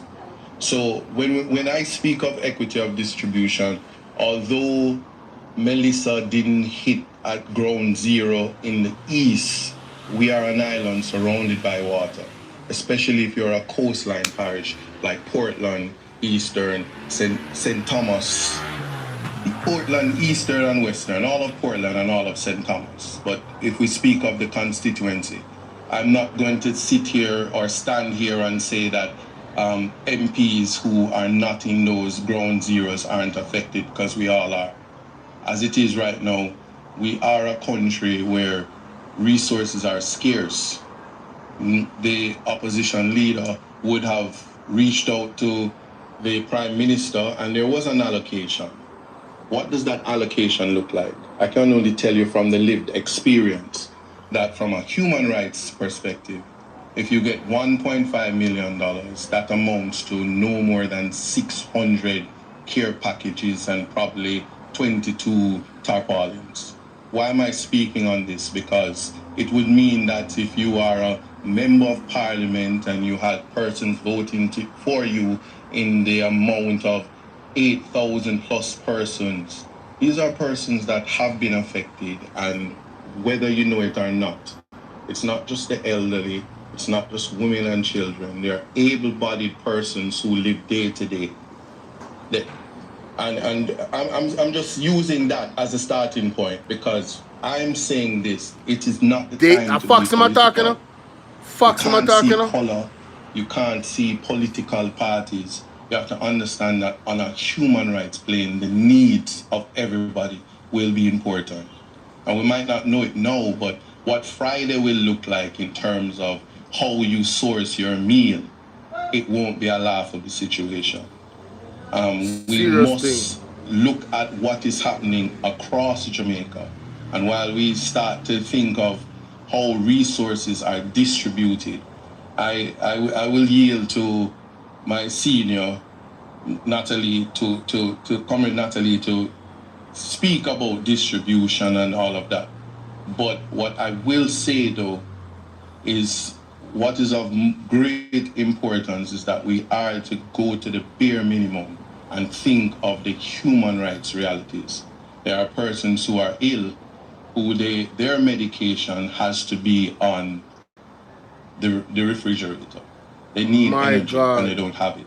So 7 days have passed, thereabout, and that medical access is not a reality because I've heard Portland is not a priority.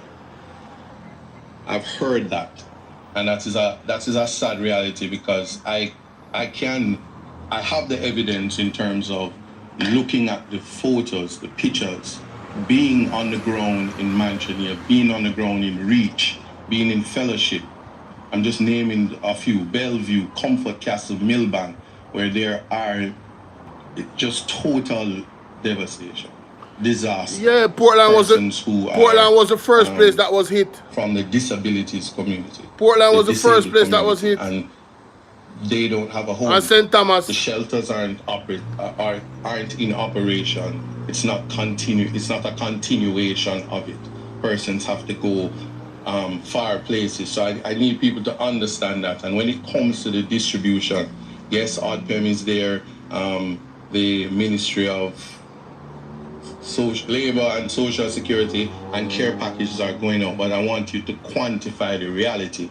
Is that if you have 300 care packages, that can just go to even one community, and it will. While I stand as a member of Parliament for Portland Eastern, and I can do so much and no more with the resources. And I understand when it comes to the concept of support Jamaica and funneling all resources through the government. That is an impossibility and not realistic. So much so that I have gone on by taking guidance from the diaspora to start a GoFundMe. And it is the diaspora from Portland and persons who are concerned that have raised funds for me to be able to do things that the government is not yet prepared to do. I will just say, think of every single person, because that is my duty as a humanitarian, as a human rights attorney, and even as a spokesperson as for human rights and youth. And I will make a compassionate call to all members of Parliament that we are to work collectively through our offices. I will reach out to anybody that's close by, because I get the calls that my family is stuck in Westmoreland and I haven't heard of them. Same for St. Elizabeth, because we're all Jamaicans and we all have relatives across the island. And we are to think on those things. And when we think of equity of distribution, let nobody be excluded. Thank you. Member said the storm the day at the east part of the island first, Sheila. Yeah, man, from them time they didn't get it, I'm Selena Jess, Member of Parliament for Northeastern St. Elizabeth. There has been quite a lot of attention being paid to Southern St. Elizabeth. Unfortunately, Northeastern St. Elizabeth has been left devastated by the passage of Hurricane Melissa. It has been almost 1 week since the hurricane, and regrettably, not one government official Wow. has actually visited Northeastern Wow. St. Elizabeth. Wow. Now, this is a constituency that has been ravaged. We're talking about entire communities that have lost their roofs, lost their homes. Unbelievable. Communities such as Thornton, Windsor, in the Silo area, Bagdale Mountain.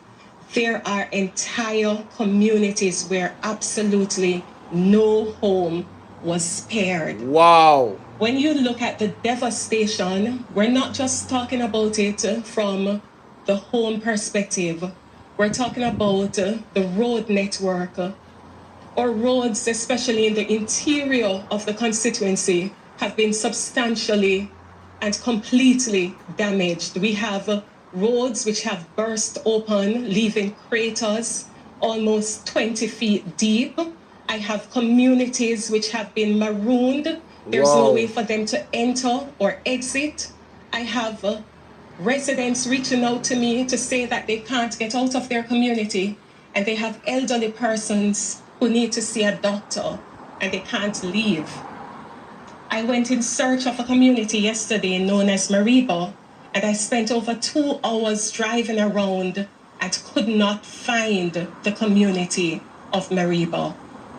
I say all of this to say to you that the devastation has been extremely great in Northeastern St. Elizabeth. And as a member of parliament, I have reached out to the government for assistance in getting persons who are marooned access so that they can actually leave their communities or enter elsewhere. I have been told by the government that as a member of parliament, I cannot engage with private contractors to have their roads cleared or to have their roads put in a place where they can leave or enter their community. And so I have been faced with a difficult decision where I have to choose whether I obey the rules as they currently stand, in which case it means that residents will be left stranded and trapped and unable to leave, even in cases of emergency. People will not be able to have access to food, water, or I make the other difficult decision, which is to go against the government's dictates and actually engage contractors to put together the roadway as best as possible so that access can be had. I have chosen the latter. And so I hope and I pray that the government will actually make some allocation available to members of parliament in the affected constituencies. I am calling on the government to include the members of parliament, to engage with us, and very importantly, to empower us to help the people who are depending on us because they don't have the numbers for the government ministers, they have the numbers for their members of parliament, and they're reaching out and begging and crying out for help. I'm asking that the government consider making an allocation, particularly to the members of parliament in the deeply affected communities, constituencies, where it's not just a case of clearing the roadways, it's a case of actually engaging professionals who can fill the gaps and the craters and make a way where there is no way, even if it is just on a temporary basis. The hurricane has wreaked substantial damage, and it's important that there is equitable distribution of resources. I have received only 150 care packages from the government for distribution. What? That doesn't even last one lane in one community. What? Because everybody has been affected in most communities. So it's not just the elderly or the disabled, it is everybody who is affected. And so I'm calling on the government to engage, and to engage as a matter of urgency so that the relief that is necessary can be had. Thank you. This is unbelievable. 150 care package for all of Northeast St. Elizabeth to mash up from the government. Dr. Dawes will speak about oh my God. Andrew me say about coordination. Uno, God I got deal with you, man. Remember me telling you that. I checked, God I got deal with you. 5 lives in South St. James. Hurricane Melissa. I speak not only as a person reading or hearing about what's happening in South St. James and in Jamaica, but as someone from South St. James who was on the ground from Wednesday. Whoa. I left the constituency last night this morning at 2 a.m. to be a part of this press conference because as the chief spokesperson for the people of South St. James, I think it is my duty to get out of the... What the hell just happened? Is there no... Oh, I feel them fault and my fault, people. The sound on the stream gone. Everybody in the comment section I say, oh, come back now, come back. St. James. Gone again. Hey, free up, hey. The 4 constituencies share the other 48%. Hey, want to free up my now? We meet Westmoreland, Hanover, Trelawney, and 2 other constituencies, West Central and East Central St. James. To enter the constituency, traditionally, we use 5 different routes. We have only been able to clear 1 route into South St. James. My God. And that is through Long Hill to Anchovy Mafuta, Barnet Bush to take you up to Garland's, Moko, Maroon Town, or you go right at Fern, Plum, Cambridge to go as far as you can until you're stopped by downed power lines, poles, landslides, and rivers. Yes, the 7 Rivers has taken the road we have in the Bickerstead Copperwood plantation area. Wow. We still have communities that are marooned and do not have access to food.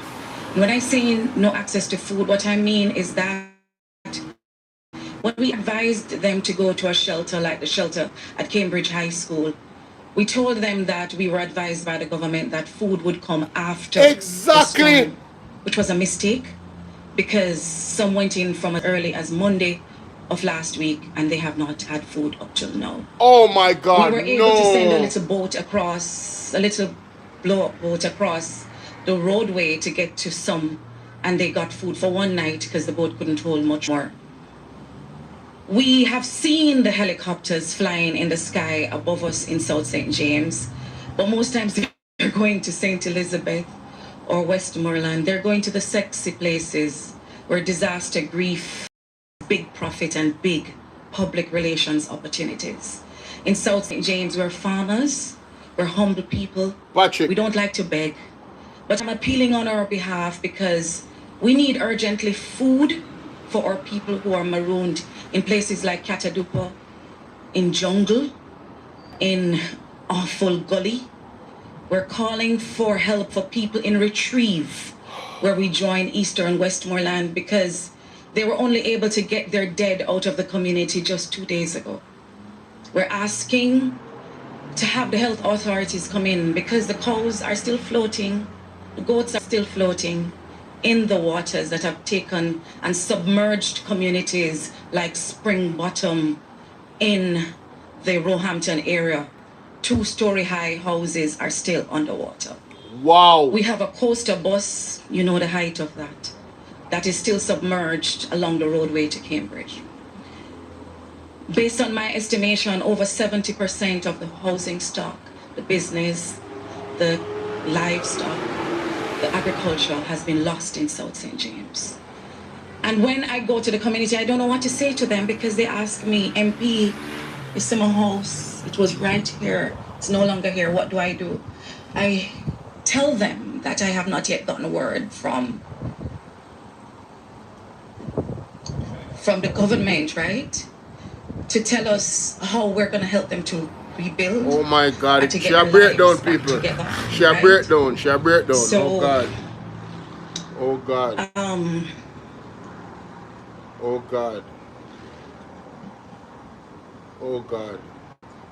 We're not asking because we are greedy. We're asking because the collaboration and the coordination on the ground is not reaching our people in South St. James. When I'm able to bring 2 bags of food like I did last night to the school at Malden High, they were not able to make breakfast this morning because it could only last one day. I'm asking you to help us to airlift some food into the communities to get the sick people out of the homes and into the hospital. We have some pregnant mothers. We were able to get to the hospital at Cornwall Regional just yesterday. Her baby was not moving anymore. Yo, Andrew, yo, you got feel it, brother. You got feel it. Andrew only say, I got feel it. Yeah, your family, I got feel it. An urgent need in South St. James, and I know everybody's trying. You got feel it, Andrew. What I'm asking is, don't forget South St. James. Feel it. This. Remember me tell you that you go feel it. God Almighty, you go make you feel it, Andrew.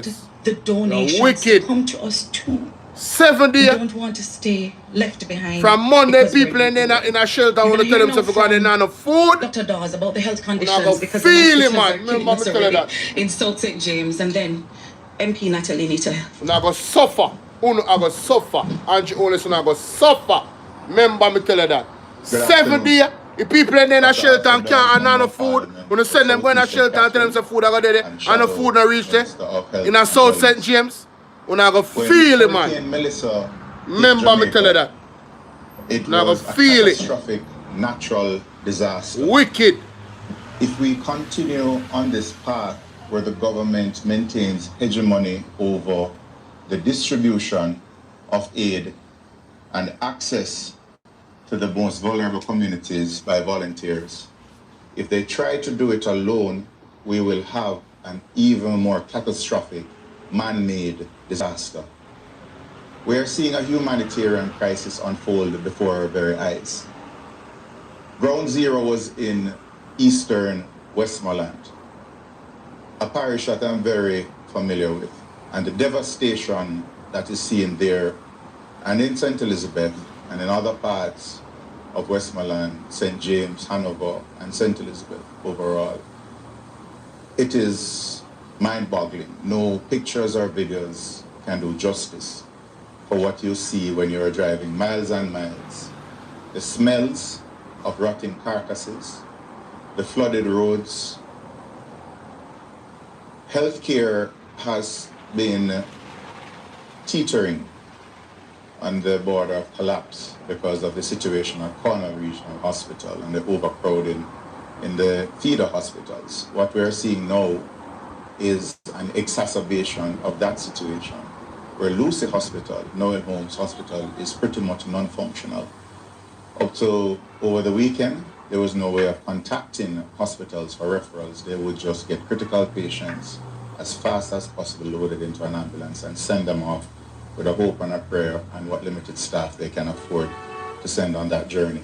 The Black River Hospital has been devastated, and Salvamar Hospital, they have major infrastructural challenges, but even more so, the staff, they are also homeless, they are also living out of cars. My God. Many of them are hungry. My God. And many persons cannot provide health care because they do not have the resources. We appreciate that the government has now opened the NHS stores and has started to send out supplies. But we must not be fooled into thinking that a field hospital being set up means that it is an appropriate response to a catastrophe of this nature. A hospital is secondary care. There is no primary care in any of the affected parishes at the moment. This means that the clinics are closed. It means that diabetics, hypertensives, persons with heart disease, kidney disease, those who have a diabetic foot ulcer, they are not being treated. My God. And it means that they are going to have exacerbations and complications of their diseases. And already we are seeing where those who have access to the hospitals have been flooding the hospitals. We will see in the ensuing weeks an increase in mosquito-borne diseases. Dengue. Within 6 weeks, we can expect outbreaks of dengue and whatever else is lying around, waiting for these appropriate conditions to manifest. The public health inspectors, they need to be empowered immediately so that they can start their food safety checks. They can inspect for water sources that they are potable, they have not been contaminated. Basic materials such as food temperature thermometers must be provided. We must increase vector control activities immediately, and this is not just fogging, but source control. Otherwise, we're going to see a massive outbreak of dengue. Wow. The gastroenteritis from the consumption of spoiled foods. Already we hear reports of persons eating rotted or rotting carcasses. What? And the unavailability of potable water will lead to diarrhea, dehydration, and in the most vulnerable, the elderly, the children, and the pregnant mothers, it may mean death. Jesus. We do not know what the true death toll is from the hurricane, but what we can expect is that if these public health issues are not addressed immediately, we're going to see far more deaths occurring in the aftermath of the storm, in this man-made disaster, than what occurred during the passage of Melissa, the natural disaster we're here to speak about. We must head this off. We must resource the hospitals. We must send relief staff to the hospitals. We must find a way to get health care in the communities that have been cut off up to recently and are still cut off. My apologies. That have been cut off up to recently and are still cut off. And the way we may fill that gap is by inviting and freedom. I can't believe, bro. Volunteers who want the to money wicked beyond belief, brother. Healthcare. Oh, medical missions have played a very important part in the provision of healthcare in far-flung communities. And it is this provision of primary care, the screening, the early intervention with the medications, the dressing of wounds that have kept many persons from seeking healthcare at overcrowded hospitals.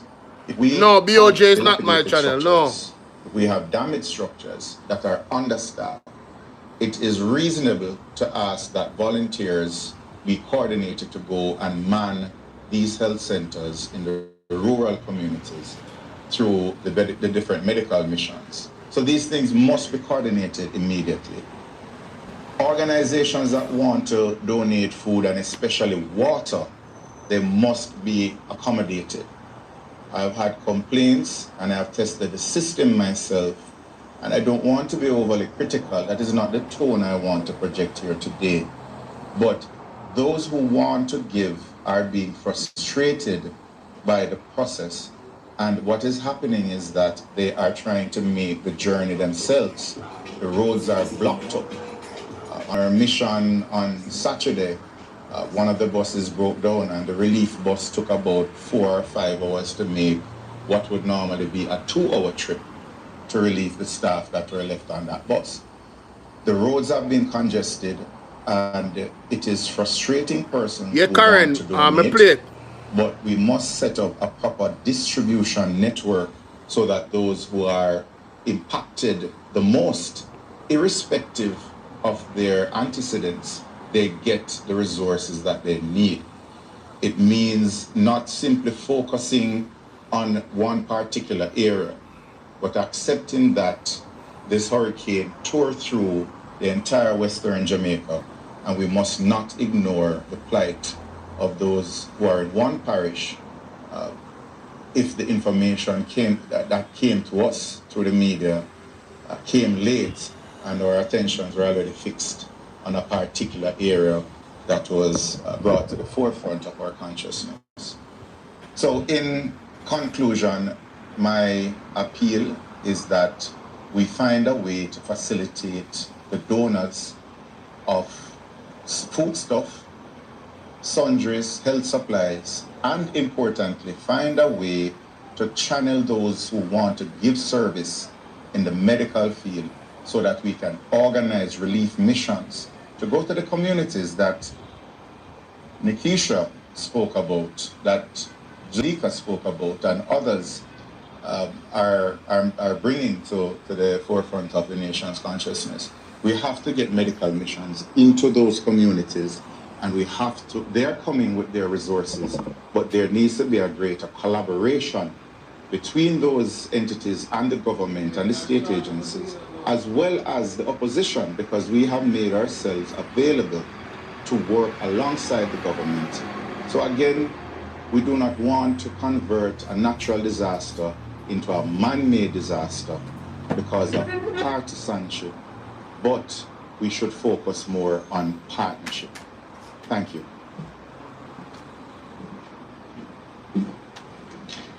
Good afternoon, ladies and gentlemen. After a disaster like Hurricane Melissa, the most powerful tool we have is unity. When we are united in purpose, government and opposition, national and local leaders, NGOs, community groups, and private citizens, recovery happens faster. Resources are used better, and help reaches everyone who needs it. Disasters do not discriminate by constituency, status, or color. And so our response must also rise above any division. This is a time for collective responsibility. We all have a role to play. Government agencies, first responders, the private sector, faith-based organizations, non-governmental organizations, and our community leaders all have a part in building back stronger. When we bring our strengths together, we save lives, reduce harm, and make every recovery effort stronger and fairer. But unity must be matched with preparedness. We have to learn from what went wrong. Our shelters must be ready and suitable to receive people before the storm, with basic supplies, pre-positioned, and shelter managers available, trained, and ready to serve. In some instances across Jamaica, the list of shelter managers included persons who were deceased, had migrated, or were simply unwilling to serve. These are gaps we must correct. We must draw on the best practices of experts so that our communities become more resilient to future hazards. That means ensuring all stakeholders have a seat at the table.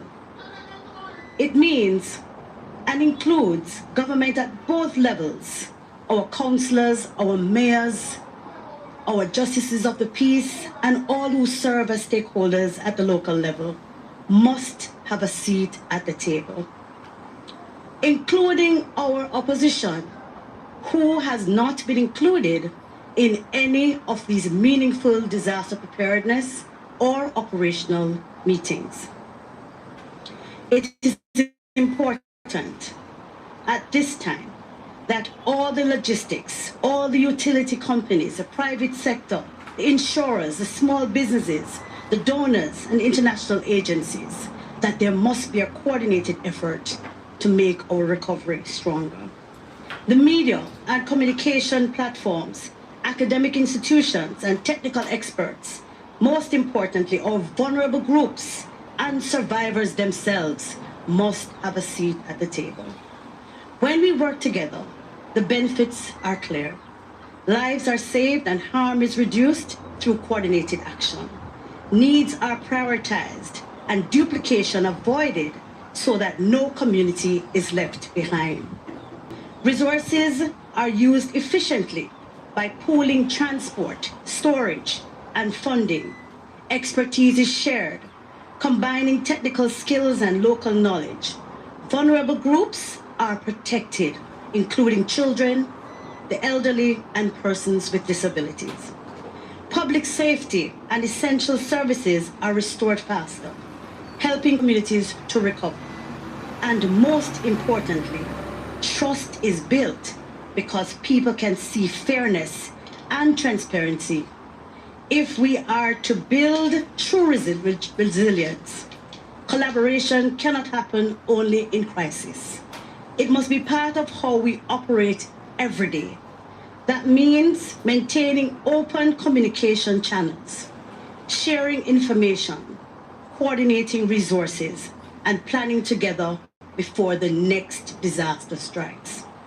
The opposition stands ready to work with the government to strengthen our systems and ensure that every Jamaican, wherever they live, can depend on fair and transparent support in times of need. Let us commit to building partnerships and putting people first. When we work together, Jamaica is stronger, and we lead with compassion, coordination, and accountability. Recovery is not just possible, it is inevitable. Thank you. So we'll now open the floor for questions. If you have questions, please state the name of your media house. If you're online, you can indicate by using the raised hand icon. If you're in the room, please indicate, we'll get the microphone to you and we'll take your question.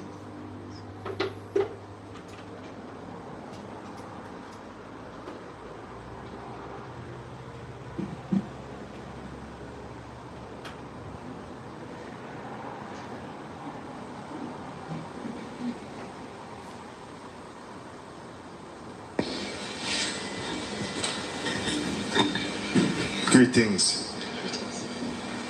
This question is for Mr. Buchanan and Miss Jess.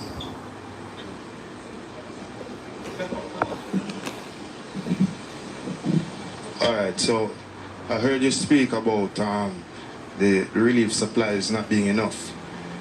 Do you think that there is an act of sabotage at play there, any at all? In both constituencies or anywhere else, as a matter of fact. So I'll answer. Oh, sorry, I'm Jason Cross from the Jamaica Observer. Thank you, Jason. I'll speak from Portland Eastern. I don't buy into conspiracy theories. And I have no facts that there's an act or acts of sabotage. I would say if that were the case, that would be very idiotic. But we're living a real experience, and at this time, even before the hurricane, there were persons that were suffering from food insecurity. That is the Jamaican reality. I'm just simply here to say, listen, tomorrow we are go hungry. Let me put it that way. And next week we are go hungrier. And a hungry man is a hungry man. So if somebody is sabotaging, woe be unto you. Thank you. In the case of northeastern St. Elizabeth, I suspect it is perhaps a situation where the government has their hands entirely full. I think it's quite an overwhelming situation having to deal with an unprecedented act of nature. We've never had a Category 5 hurricane, and so I would hope that no one in their right mind and operating with good heart could deliberately wish to punish residents by withholding food and other basic necessities. So I hope it is an oversight and not that we have suggested. You only hope. I best answer that then can give. Good afternoon, Camille Williams with Television Jamaica and Radio Jamaica 94 FM. I have two questions, and this goes out to, because this is about MPs, anyone I think can take this. So the first question is, how much money would MPs need to adequately respond to goods are accounted for adequately and properly? Using that structure and the councils is a very effective way of getting to people in need. We will partner with local organizations who we have relationships with on a day-to-day basis, churches and communities and other organizations on the ground to cover the ground where needed. Now, in terms of the amount of money, what has been proposed, we got 1.5 million allocated on the Saturday before the Melissa hit. I had reached out to the Prime Minister that morning about it. We had a meeting at 4 p.m. about it. We discussed it, and he said he was authorizing $1.5 million as a kind of pre-Melissa effort to prepare us to have something. And that was useful, and we did our best to prepare ourselves with that. Tarpaulins, water, foodstuffs. But of course, the scale of this is so much greater than any of us anticipated, really, because we haven't experienced it before. That really needs to be replenished. I've been in dialogue with him. I believe he's going to announce another 1.5. I think Cabinet was supposed to, for relief purposes, and they're looking at a $3 million for issues to do with cleaning up and the like. I've said to him that the bureaucracy, the administrative requirements as to how you spend that $3 million, and please, public, bear in mind, we don't get this in cash. These are allocations that allow us to trust, as it were, the services, the food stuff from suppliers, and then we send invoices to a state agency who pay them directly. We don't handle any cash. Now, $3 million, when you're faced with thousands of people who are homeless is not an answer to that question. And I'm not sure that for the major, well, I should put it this way, for the major response to the housing and shelter needs of the people, and even the food and water needs, the MPs cannot be the sole solution. We don't have the capacity to deal with housing needs on that scale. That needs a national reconstruction program with a proper governance structure attached to it and well-resourced. But certainly, if you were to give MPs even $50 million each, that would be something we would be able to make that money count for the people and the people who need it. I'm just throwing that out as a number, but it's many, many multiples of the figures that are being discussed now. And, you know, one has to bear in mind the resource capacity of the country as well. And the government is in the best position to assess what that is. So, you know, we're getting, hopefully, the CRIF payments which have been committed, and we're expecting that the CAP bonds will also make a payment. The government hasn't yet confirmed that, though the media has been suggesting that it's a done deal. I hope it is, but we're waiting on the confirmation. And there are other funds that were in the budget and so on for national disasters. But bear in mind at the same time that there's been a calamitous hit to the economy. So going forward, we're going to see a contraction of the economy. We're going to see a contraction of government revenues. We're going to see a contraction of foreign exchange flows, potentially. On a net basis, with those flows coming in from insurance and so on, it's difficult to know where we stand. But I'm just saying, the government has to assess that situation. But this is an unprecedented disaster. And I would be modification of the measurement of GDP. We were supposed to get to the target of 60% of GDP this year, even though the law says we don't need to get there until March 2028. So we're going to get there 2 years early. So there is some fiscal space in the... All right, so this is just one case. However, I would figure perhaps this might be a situation elsewhere. My question is, have you been seeing the issue of political partisanship affecting the distribution of relief? And I say this based on the conversation I had with a resident who said that a care package truck came to the community twice. Is going on. And that's why it's so important that the structure, the command structure to manage the distribution of relief is not an ad hoc thing where... However, I would figure perhaps this might be a situation elsewhere. My question is, have you been seeing the issue of political partisanship affecting the distribution of relief? And I say this based on the conversation with the president who said that a care package truck came to the community twice. Is going on. And that's why it's so important. We need to hear that question there. That part I question there. Structure to manage the distribution of relief is not an ad hoc thing where, you know, a minister get a phone call and respond here, and then somebody else tugging shirt and then respond there. It needs a structure. It needs clear lines of communication. Right now, I got a report yesterday that 8 people were dead in a community in St. Elizabeth. Wow. And they were planning to do a mass burial because they're cut off. I can give you the name of the community. It's in my phone. I have reported it, which is not practical because he can't handle every single report. There is no proper command structure in place. They've put in the same old system that has applied under their leadership in the past. And I'm saying, listen, this is bigger than all that. This is much, much bigger than all that. And we need to have something that the people can have confidence in. A broad-based system with leaders from the private sector, leaders from the churches, leaders from the NGO sector. Everybody. Opposition should be at the table. Ah! Half of the country are interested in the system of democracy.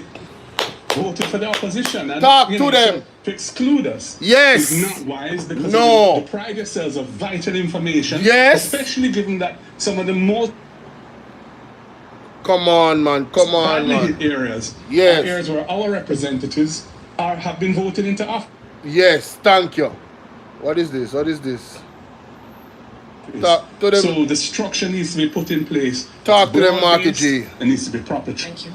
Talk to them, Marky G. We're having some signal problems, guys. There's a question here online from Portland Spice TV. Are there members of the parliamentary I beg say upon the committee. Position on the committees put together by the government to deal with the aftermath of the hurricane? The leader of the opposition addressed that, I believe. No, I was advised that I need to speak with someone as the elected representative to beg them to appeal on my behalf. So no, we're not at the table. We're not on these committees. We also have online Siobhan Campbell. His hand is raised. Siobhan, please unmute and go ahead with your question. Then we'll take another question from the room. Wow. Let us hear this. Sound for nationwide. Sound like a them.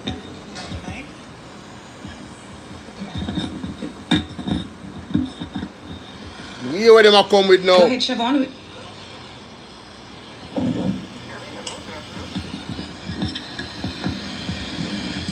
Nah, I hear him. All right. While we get Siobhan ready, we'll take another question from the room. Good afternoon, everybody. Zara Burton with 18 Degrees North. Asking about your CDF funds. 20 million, I believe, is the allocation each MP. Have those been used up in your constituencies? Can they be deployed ASAP? I'm just wondering, just generally, I have another question after that, but just generally speaking, can you get that accelerated in any way, or are there certain rules holding you back? Okay, so for members of parliament who have returned, you might or might not still have CDF funds remaining. And if you do, it may or may not be accessible based on what it was programmed to do. So there are specific procedures to follow to be able to get funds to do mitigation works. And if you did not have a mitigation fund set aside, then you wouldn't have access to any of it. In the case of Robert, make sure you have security here, Mama. Might have utilized all of those funds already, and the new member of parliament won't have access to a new allocation until March of next year. March? After the new budget period is ended. You also would have to wait until, if you do have the funds and you need to... I believe that the opposition leader did include in his presentation a call for the reduction in the bureaucracy across the board. Mm-hmm. But not for CDF. Sure did. You sure did. I would just add to that, just for public information, how the CDF works is a $20 million annual allocation per constituency. 1.5 of that is for admin support. So it's really 18.5 that's available to be spent. There are certain heads of activities that you must allocate that 18.5 across. Welfare, social housing, economic enablement, sports, education, etc. And then you have to design programs which have to go to a parliamentary committee and get approved for each of those. So the whole 8.5 million has to be approved by Parliament before you can get access to it. Now, there... You have another one. There's been no decision to modify those rules. What has happened, that 1.5 million that was allocated on Saturday was an addition to the CDF. So it is being spent through the CDF processes, and the same agencies that normally would apply will be receive the invoices from the suppliers of the food, water, tarpaulins, etc., and make those payments. They did not require parliamentary approval for that. I guess cabinet approved it. So I don't think there's much, if anything, available in the 20 million allocation that can be really used. Some people may have some funding for housing, and for example, I have asked whether for what I have in my constituency, which is available for housing, if we can use it for the responding to the needs of people. Right now, a lot of people in Jamaica have leaking roofs, a lot of roof damage. There's a huge demand for zinc and other roofing materials. So I've written to the CDF to ask if we can use, if my constituency can use those funds for that. And they have indicated that we can. So, they need to broaden that, and that all 63 MPs have that facility available. In relation to the $3 million that the PM said would be approved today by cabinet, or he was expecting it would, I have said, as I said in my opening presentation, rather than go through the normal bureaucracy for that, where you have to get NWA to approve the specific works, they have to send somebody to look at it, and then you have to write them and nominate who the contractor is, because it's below the threshold where it has to go to tender if it's only $3 million, and they can't do anything until that. I'm saying for many of the MPs in these areas, there's no connectivity.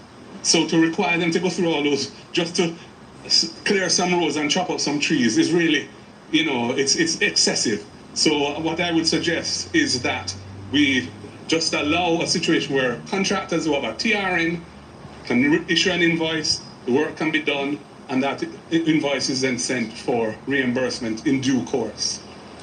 I also had one more question. This was for Dr. Dawes. Health, mosquito-borne diseases. I know you mentioned it in your presentation that there is a possibility that we will be getting sicknesses come through like dengue. I wanted to know if, as of right now, whether you have heard of any cases of these mosquito-borne illnesses as of yet, and also, I know you mentioned, I think, fogging. I think you may have used a different term, but vector control. What other measures, given the fact that you said that they're coming, what other measures would be necessary to mitigate against that at this point? Because as I think somebody else mentioned, there's some carcasses in different streams, water bodies. Yep. Crazy. Crazy.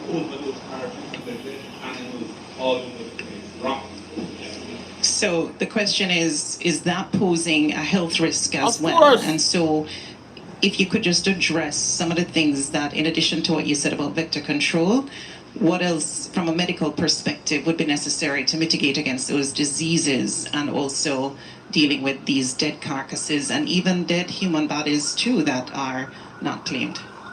So what we are faced with now is a public health crisis in the making. We speak about the ponding of water, these water reservoirs that are caused by the receding floods. We do have a very fertile breeding spot for mosquitoes. Yep. So we are going to see a massive increase in the mosquito population. Unfortunately. And we know that Aedes aegypti, which transmits dengue as well as chickpea and Zika, that is native to all of the parishes that have been affected. With the Haitian migration that we are seeing coming in, we are at risk for malaria. We must consider that the rotting carcasses of animals can contaminate underground water supplies. If we have a contamination of underground water supplies, we're going to have a significant increase in the number of cases of gastroenteritis. We saw after the Haitian earthquake, there was a rise in cholera that was brought in by relief workers. We don't know if relief workers are coming in with other diseases as well. And we have an incubator now of persons who are living outdoors. They're prone to respiratory conditions, and they are prone to gastroenteritis as well as mosquito-borne diseases. So we have to address the breeding sites. That's going to be very difficult to do because of the large areas that have significant water pooling. Fogging can take place, but it is only a temporary measure. We have to get mosquito nets out there for persons who are exposed to the elements.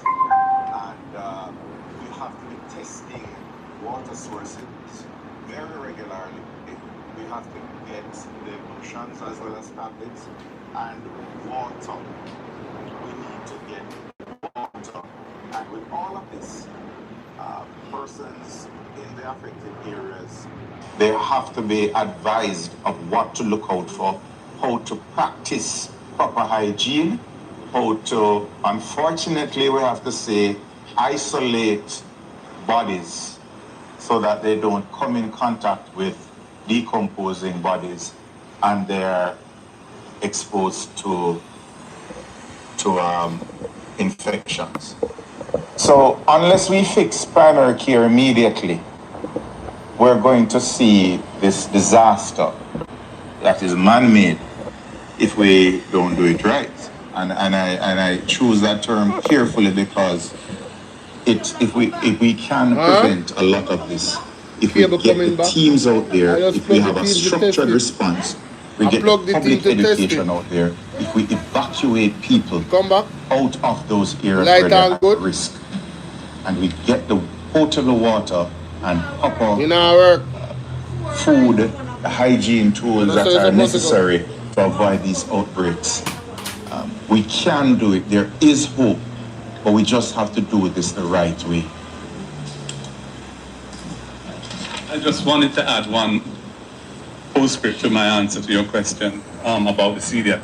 The CDF, as normally allocated, it's not disaster relief funding. It is to help in the constituencies to make life a little easier for people who need help. With the scale of what we're facing, the existing allocation of 20 million cannot be even considered as a response. There needs to be special funding using the resources that have been made available from Jamaica's disaster relief financing structure and any additional resources that we are able to garner from the goodwill that Jamaica enjoys, which is significant across the world, to empower those entities, those people who are in a position to reach those who need help. And it can't be the CDF that's the answer to that. And speaking as an incoming MP, we didn't even start out with $20 million. So it's whatever has been left behind by the MPs who preceded us that we have to make do with for the rest of the year. Let's hear now from Siobhan Campbell from Nationwide. Please unmute and go ahead, Siobhan. Drunk or them. I'm not seeing Siobhan on mute. Can I take the stage? Yes, please go ahead. Say your name and the media house you represent. My name is Colin Bell, Portland Spice TV. I have about 3 questions. I heard MP Jess said that she went in search of a community yesterday. Could you expound a little bit more on that for us, because you say you did not find that community? I also want to ask, does the People's National Party as a party can source assistance for the people who needs help? And of course, Comrade Natalie, do you think this is a stage where the Minister of Local Government needs to use that equalization fund to provide more funding for councillors? Thank you. Jess first. So we'll go to Jess. When I mentioned that I could not find the community, I'm referring to the community of Mariba. And we started out by checking the access points to the community. So we went to one location where that is the road that should lead to Mariba, and there was no road. There were just crumbling asphalt. There was just debris of asphalt. We went to another location that should have been the other way to enter the community, and it was just totally impassable. Everything, the road was broken away, split totally. We were told that we may be able to find the community by going through a dirt road the hills. And so we went into the hills trying to find the dirt road, took several dirt roads and could not find the community until further, about 2.5 hours later, we found a house, and they told us that if we continued to walk, as we couldn't drive, so if we continued to walk, we would find another house further down, and they would have to call out the community to come to us, because the community, they are trapped inside of the community. Wow! They are trapped in the community. So that is the reality on the ground. People are marooned. My God! And they can't get out. Thankfully, I've made arrangements for some heavy-duty equipment to be brought into the area today to try and get them access. So hopefully I'll have better news later tonight. So hold on. No. Let me pause this way a little bit. So people, they expected Zulika just not to hire any contractors in a one dire situation like that. If you don't help them, the people, So 7 days past now, where them people are supposed to do just dead. And Zulika just to say, well, the government said I should not hire any subcontractors, and my hands are tied and I should not do anything. The devil is a liar. The devil is a liar. Yes, so I believe that the local government system has an SGR, which is a facility that is provided to assist with emergencies. After a dialogue with the local government minister, they were allowed, councillors and mayors are allowed to utilize some of what is available, if any, in their SGRs, which is their emergency funds. But I believe it's not enough. I believe the equalization fund can be utilized. So I'm answering you, yes, it can be utilized to empower our local government representatives, as they are the first port of call. Everybody goes to their first, the councillor first. Most times because they are living in the same communities with them. And so they should also be empowered, whether through the equalization fund or a special disbursement through the national budget at this time, to be able to assist with what is happening on our parochial roads. So while we are engaged in clearing our main roads so that major vehicular traffic can go through, our community roads need to be cleared urgently, because they can't get into major communities to be able to purchase food and to be able to have access to medication. And so there has to be a great emphasis at this time to empower our local government representatives to be able to respond quickly. I think the second question was to do with the People's National Party and fundraising and so on for disaster relief. So in the last week or so, we have developed a capacity as a party to respond to the needs that we're seeing on the ground, and that our elected representatives at the local government, councillors and the national level, the MPs, are communicating to us. So we have the capacity to receive financial contributions locally and from overseas, and we have relationships that we've developed with established charities that would import and make the relief supplies available for distribution. And we're putting in a structure for this with an accountability element, because we want to account for every dollar received and every item received and distributed. And the treasurer of the party is helping to design this. She has been managing this process for the past week, and we're bringing on additional human resources to give support so we can have a robust mechanism for anyone who wants to assist through our portal. Now, I gather that there's some thought among the government that they want to stop anything coming in other than through ODPEM and the state system. I would caution against that. I think that people have their preferences, donors have their preferences. Let us not deny any Jamaican in need the opportunity to receive a benefit which a donor would be inclined to provide for them through a particular channel, by saying everything has to go through the state channel. No. I think there should be coordination. I think we should collaborate and share information, as long as that is on an open basis and it's genuine sharing of information. But I don't think we should just restrict this whole relief to one channel, because that is going to result in people not benefiting as much or at all from what is available. And so I encourage the government to rethink that, if that is indeed the way they've been thinking. Okay, let's try once more for Siobhan. Siobhan, please unmute and we'll take your question. Hello, good afternoon. Can you hear me? Hearing you well. Good afternoon, Siobhan Campbell, Nationwide News. I have just 2 quick questions to the opposition leader. You say that the matter at hand is not one of politics. And while we understand the suggestions you put forward, is it wise then to have a press conference of this nature, which essentially raises the matter to a political discussion? And second, there's a criticism that is going around suggesting that the opposition is attempting to govern from the opposition benches. How do you address that? Well, the opposition cannot govern the country. We don't have any authority or status in governing the country. The civil service respond to cabinet. We are not part of that system. And all state agencies ultimately respond to ministers who are in cabinet. So that point is really nonsense. But the first issue about whether this is political, we are sharing information with the public. We have information which is important. We have ideas which we feel are important. And we feel that there's nothing, as long as we're approaching this in a spirit of national unity and to help Jamaica come out of a desperate situation, we ought to and should share our ideas with the public. And that's what we're doing. We haven't today attempted to criticize the government. We have made suggestions, we've pointed out where there are weaknesses, but we're not seeking to criticize the government at all. at this point in time, because this is not the time for that. This is a time for us as an opposition to work with the government if they will let us.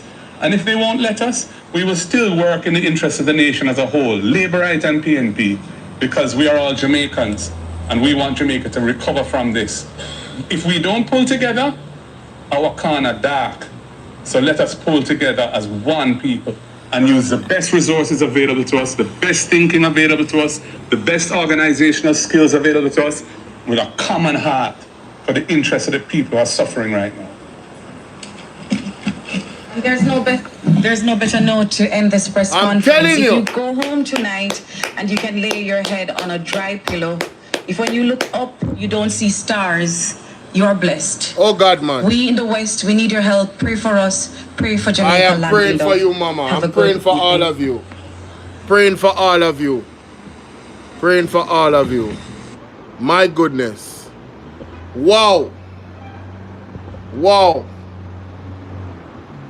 Ladies and gentlemen, Nationwide had to go there. Are you guys hearing me clearly? Is there like a... It seemed like it's... Mama. No, it's good. A while ago I thought it was a bit slow, like it was lagging, you know what I mean? But Nationwide, you guys are despicable. I'm going to go back to the question that they asked. And just listen. You guys have to read the room. Look at Zulika J's face when they ask the question. Alright? Siobhan, please unmute and we'll take your question. Look at Zulika J's face when they ask the question. Good afternoon, can you hear me? Hearing you well. Good afternoon, Siobhan Campbell, Nationwide News. I have just 2 quick questions to the opposition leader. You say that the matter at hand is not one of politics, and while we understand the suggestions you put forward, is it wise then to have a press conference of this nature which essentially raises the matter to a political discussion? And so, Nationwide, right? Dirty Nationwide is questioning whether or not the PNP should have kept a press conference. You know what would have happened if the PNP did not speak for the people that are suffering? Me tell you them are germs, man. Me tell you them are germs. Them are germs, I mean not straight up. Nationwide are drunk up. Then for go for mess up. What kind of idiot question that? Rubbish. Did you guys listen? Did you guys listen to what Mark Golding said? You know, so it's a freeze up, Holness. Can you hear me? Can you hear me? Let me know. Look like me good or no? You know, freeze up. La da da da da da da. All right, look like me good. Look like me good. There's a lagging. Guys, I need your response. I need to know if I'm good. I need to know if you know what I'm gonna do? I'm going to end this live and I'm going to start over. I need to do a full reaction to this press conference. That's what I'm going to do. See you guys in about half an hour.